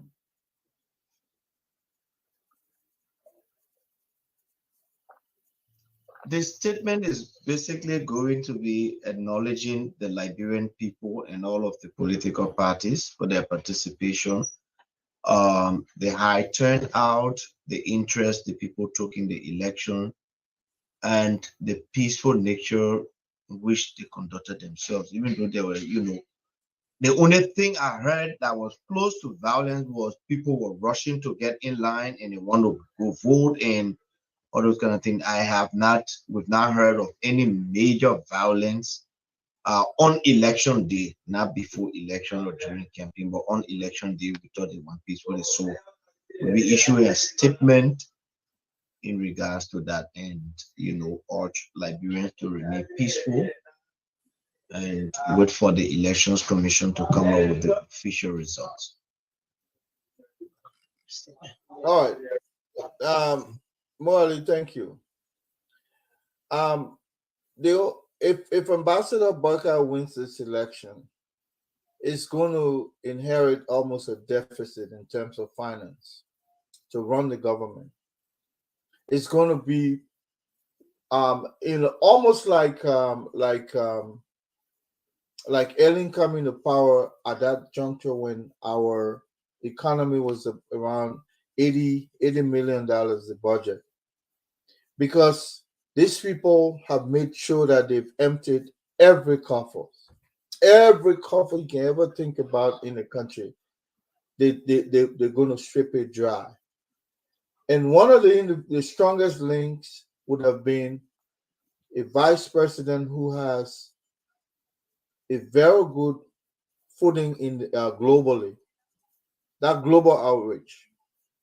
And I'm seeing that deficit coming from the United States, the individual Kun. Maybe they will ease that restriction a little bit. So if Ambassador Barker is going to run a successful government, they need money in the first place. And this CDC government will be leaving power. Almost everywhere you go, you will have to make it work. And that will be a struggle. It will take you at least 3 to 4 years to capitulate, as to say, to come together, to be able to start making sense of government. And by then, you only have 2 years left.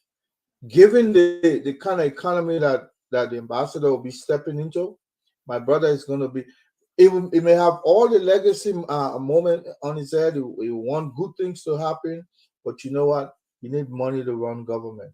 And this is going to be a challenge. As I see it, maybe not. I could be wrong. Gentlemen, that said, let me take my leave. I mean, we got 7 more minutes. You taking leave? We only come at 7 o'clock. Before you go, Remy, I want to disagree a little bit, and respectfully too. The kind of people you have around you can tell what you're going to do. So I'm not going to discount the fact that JMB is able to galvanize support immediately. First of all, statesmanship is an invitation to acceptability. So the people look at you. In the Joshua case, they were playing wait and see game. Wait and see if he can do something. And then at the end of the day, he squandered $25 million. At the end of the day, he squandered $10 billion. And he said, well, I think we need to wait again a little bit more because it looks that he's not yet ready.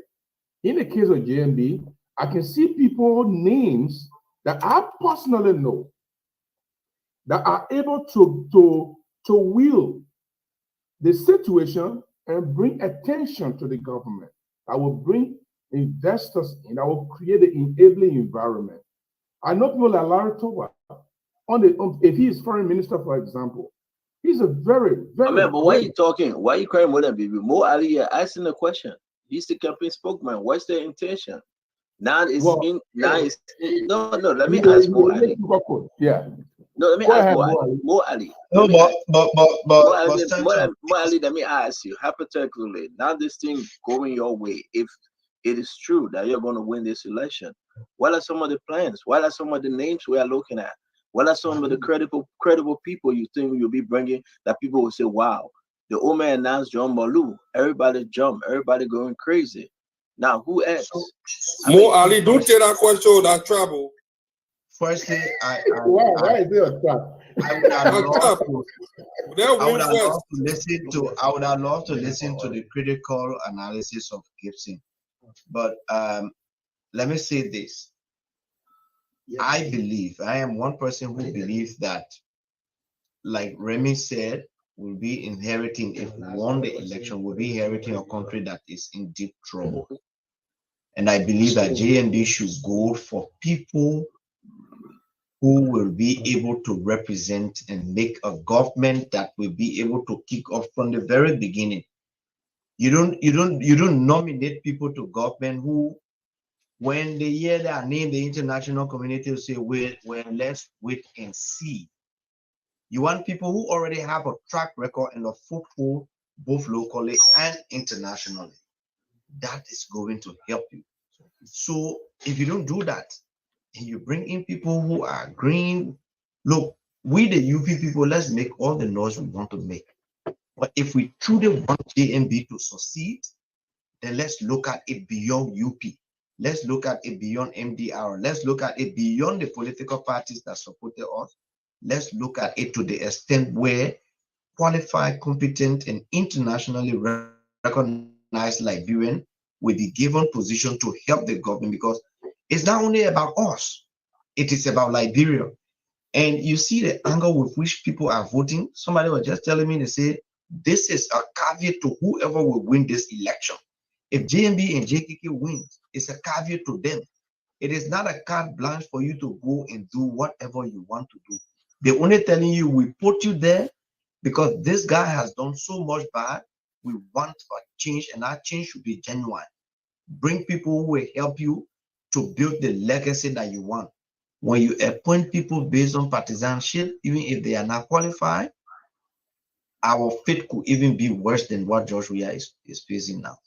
And I would not advise JMB to appoint people on the basis of, because we don't want suffer, we don't want campaign. And most time when we sit down, you always say, more.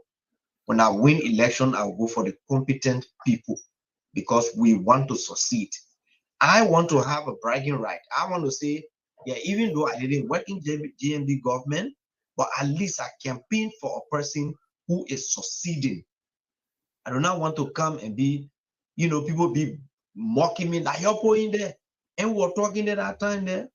Like people very fast to say it. So I will go for people who will make an immediate impact. And for me to buttress or Mo Ali on this, I'm not a spokesman. But one of the things they need to be careful with is how they handle the media. When George Weah came into power, his first struggle with the media.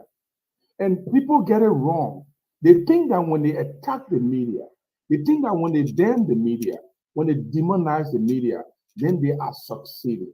That's the wrong thing that anybody can do. If JMB comes to power, not because he's going to bribe the media, not because he's going to beg the media to say good things about him when bad things are happening, but the relationship. When the Minister of Information for Public Press and Public Affairs knows the newsroom of the media institution, where they can say, look, my man, I want public here before, let's say Fadiga, for example. I want public tomorrow, Fadiga can be on my back. Let me call him first. And then Fadiga will have the opportunity to play with the story in there. Joshua didn't have that situation. And because he didn't have that situation, and Patrick Horner here is one of the examples. The media did not accept George Weah.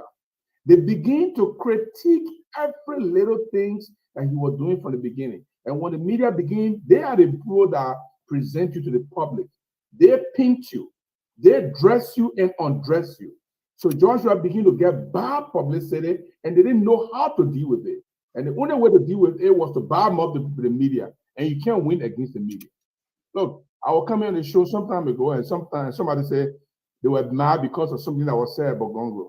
And I told them, I'm not going to do it your way. I'm going to do it my way. I'm not going to go on that show and accuse Spoon TV or Spoon Talk of anything. And you can remember, there was a poll that took place, right? And other people took it negatively. What did I do? I turned it around as a positive image for us. That's what a public relation, propagandist or public relation individual does. So the Ministry of Information, the public affairs people, the press secretary, the way they deal with the media, JMB can have a very, very honeymoon with the media, and the Liberian people will like to know what are the good things he's going to do in the future. Let me add one thing to Gibson. Gibson, one of the problems again that George Weah struggled with was his diaspora. George Weah became combative on day one with the diaspora. What's the history of Liberia in the diaspora? Have you seen any president that has survived with all the diaspora? Ellen was darling of the diaspora. George Weah antagonized the diaspora from start to end. I've never seen a diaspora where maybe sometime towards the Samuel Doe regime. George Weah fought the diaspora through, or in fact, he never had any love relationship through all his tenure. Even the people in the diaspora, there was a struggle. Look, the man never tapped. He never even dared tap into some of the best and brightest from all of the country. But that guy gave you voting right, though. Huh? He gave you voting right. The voting right was obvious. Dylan was already on it. We were already on it. No, Ellen did not give you one. He gave you. No, but Ellen did more for the diaspora. Ellen did more for the diaspora or tapping into the best and brightest for outside of yet. Voting right was look, Liberia was do ask, do tell. How many people were denied? How many real Liberians have gone to Liberia and were denied for voting? How many? Nobody. Nobody. But it was illegal. But it was illegal. But it was still don't ask, don't tell.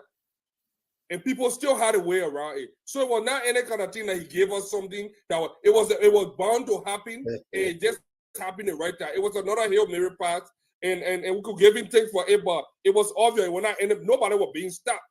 So I won't give him credit for it, you know. But the bottom line here is this man antagonized foreign Liberians that were out of the country, and they went after him. And in fact, the diaspora were the mean people. Look at Jelon. The diaspora financed that election there, ran after him. True all, from day one. Look at the protests. Look at the something. And he never dared. He fought us tooth to tooth. And look what he is right now. He never attracted foreign direct investment. Even in low base here, it was non-existent. People were just there by muffing him because he refused. He chose loyalty over competence. And now one of the things that will result in his downfall. The man's a terrible president, and I'm glad that he'll be out in few hours and with this nightmare. Look, this man had his knee on our neck for 12 years. What kind of business is that? Everything was a charade. Everything. I would love to see Ambassador Boyka's international outreach. The George Soroses of the world, the Bill Gates.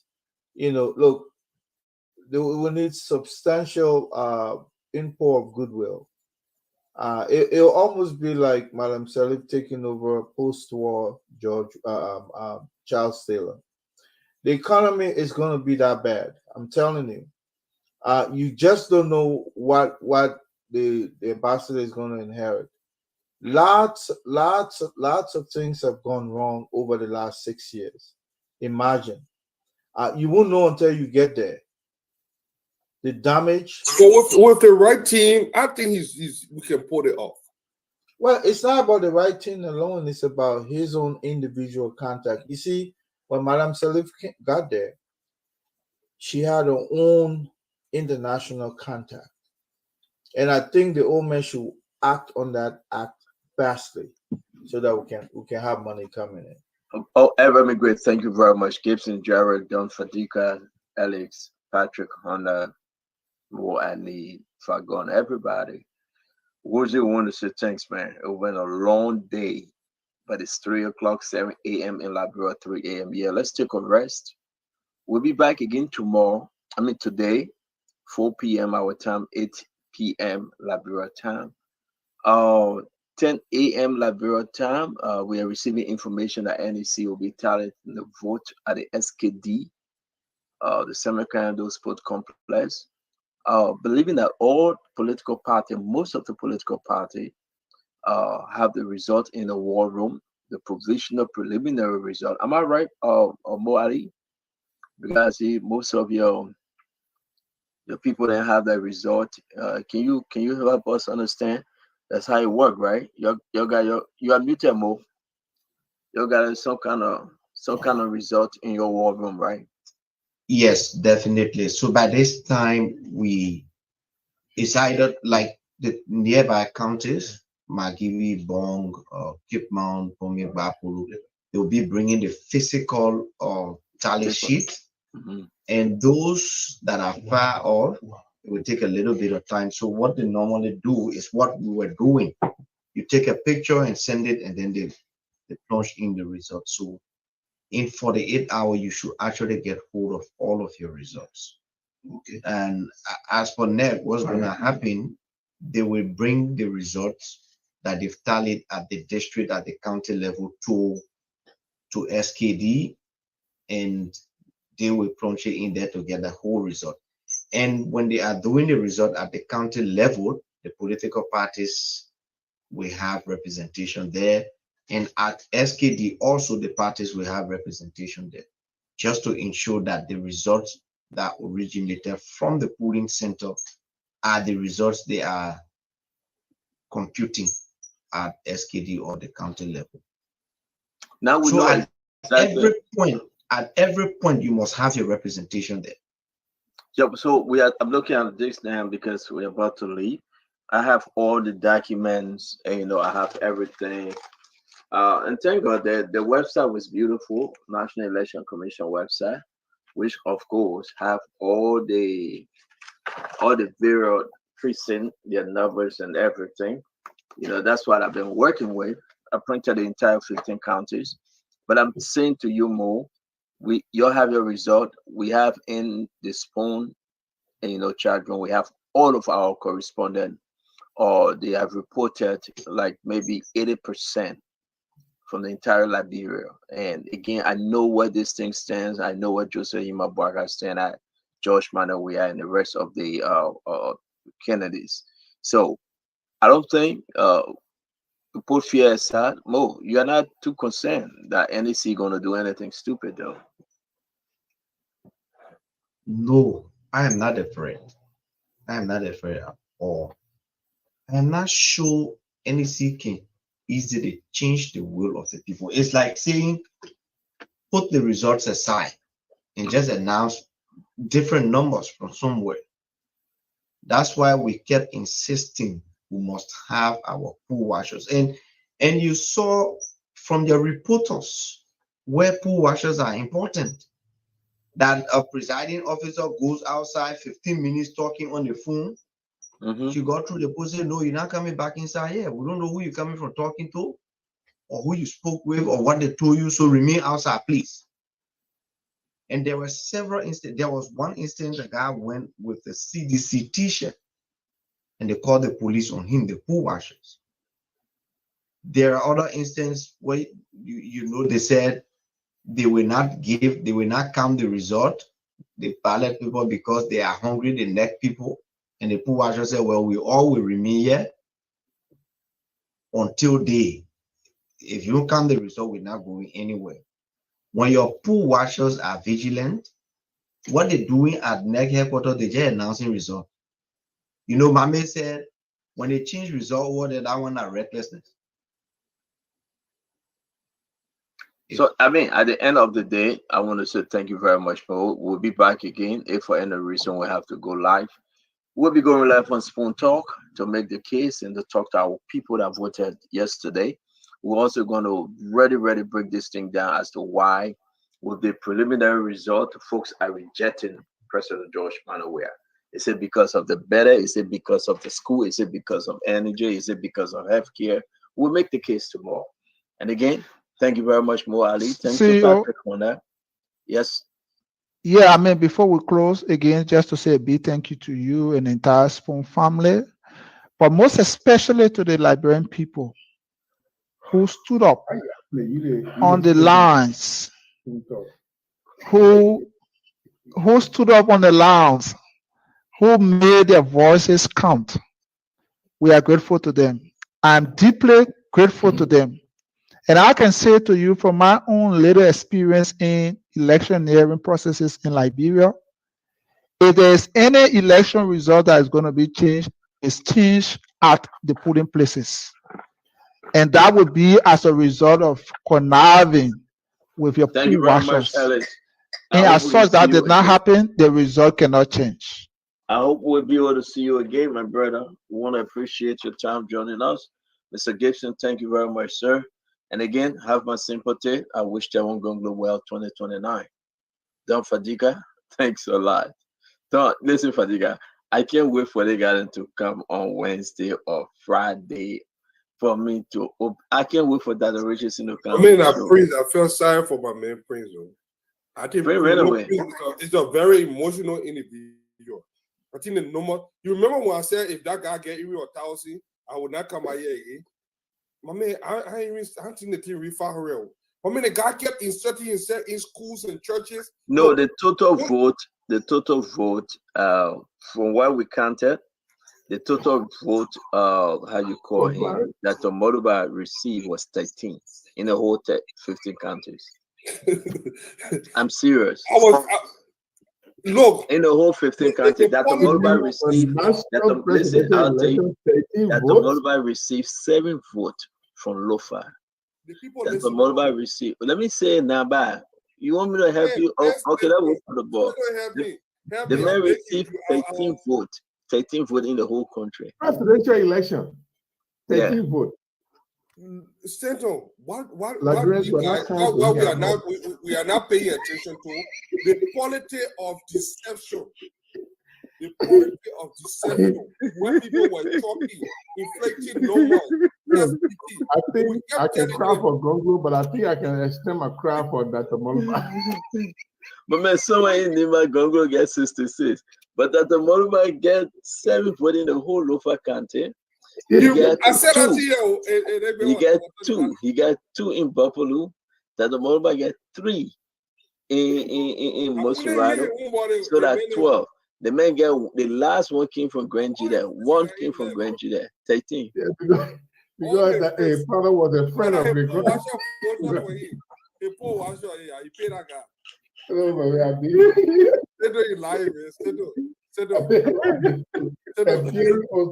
not a good idea for him. Hey, why should I lie? You know how many total votes Mr. Cummings received? I think refer you. Cummings is not going to get 2%, and you're not going to feed Kennedy for the next 4 years. We were saying it that day, and today they can't even put Musa Belete result up. Musa Belete, MDR. The result is terrible. The thing MDR was doing, I must say, I put my hand on my head. In one era, I saw 200 and something to 34. I mean, with all that thing my man did, my man, Musa carried machine down there. Yeah, so you say he didn't win? What's the result from Nelson? No, the one I saw was not good at all. It was bad. The result from which district? Musa Belete, Yakazi wanted to give us that update, but I told him to post it in the chat room. So is it there? Call Yakazi. Okay. Let's just get Musa Belete stuff because it may say inversely.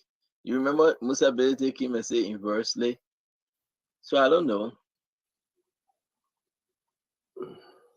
Yeah, that MDR. No, MDR, I mean, it was just too much force.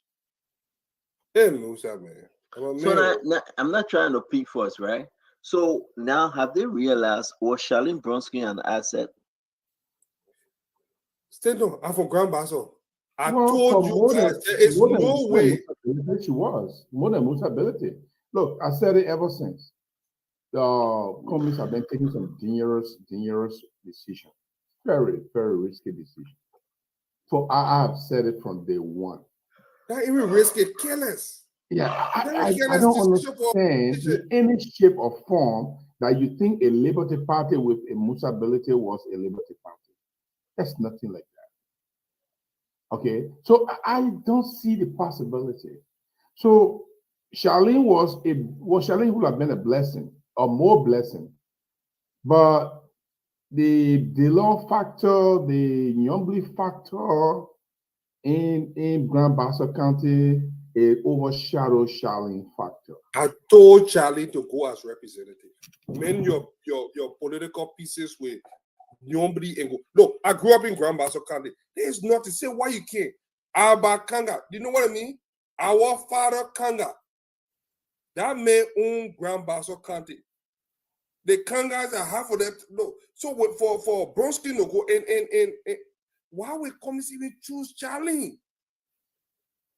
He would have been better off choosing your Yakpawro Yure or some Gonganu or some other thing. But the ticket was culturally insensitive. When we kept saying that, the people don't want to say, oh, they didn't be I don't think that's it. Charlene is not a rooted, granted politician. She's not there yet. So the people, she didn't bear the scars. What do you have, Nelson? You have Yekezi? Yeah, I have Yekezi on the line, but Yekezi said he hasn't received. He's yet to receive the ones from Mr. Ability's district, but he has a lot from Ganta and other places. Did he put it in the chat room? Yes, they are in the chat room. Thank you, Yekezi. Man, let me say something, man. We gotta go, but I think a lot of mistake happened this election, and I hope the folks can learn that among them all were Josh Weah. His pride and arrogance and intolerance got to him, and it cost him the election. You know, and now guess what? Listen, where's Mommy? Where's Mommy? Mommy in America. Guess get what happened. This is what happened. Everybody now, they're gonna detach themselves from Joe Weah.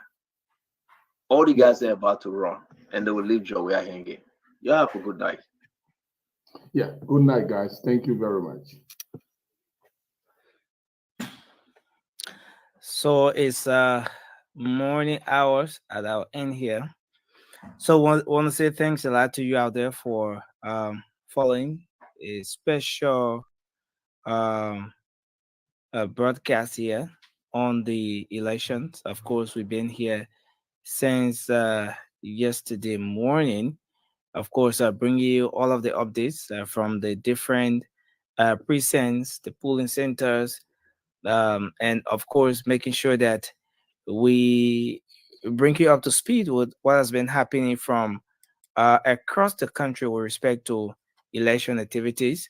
And we did continue with um, the post-election, that is after the electoral process, just after the casting of votes, then bringing you some of the results from the different centers across the country.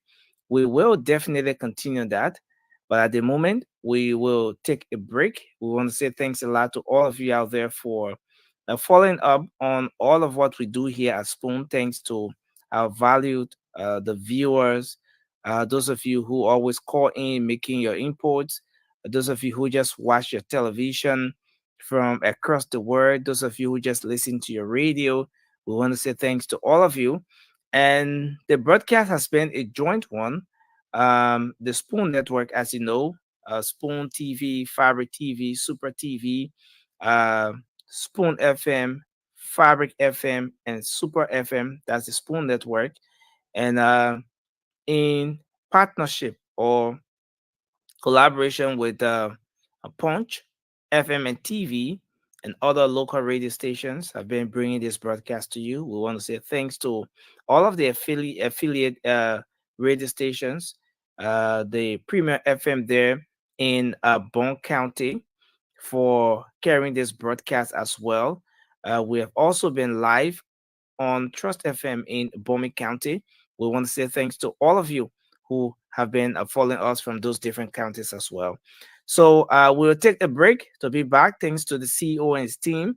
My name is Nelson Collette, and so we'll come back. Of course, we are here to make sure that we bring you all of the updates from across the country today. And so let's hope you have a good day as we take a very short break, make some adjustments here to be right back with a lot more right here.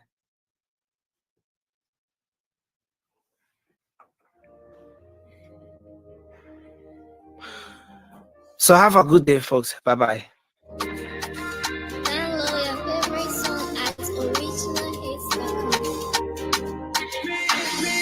Feeling of liberty. You want falling intended to poverty. Fuel our politics. Politicians to live up to their promises.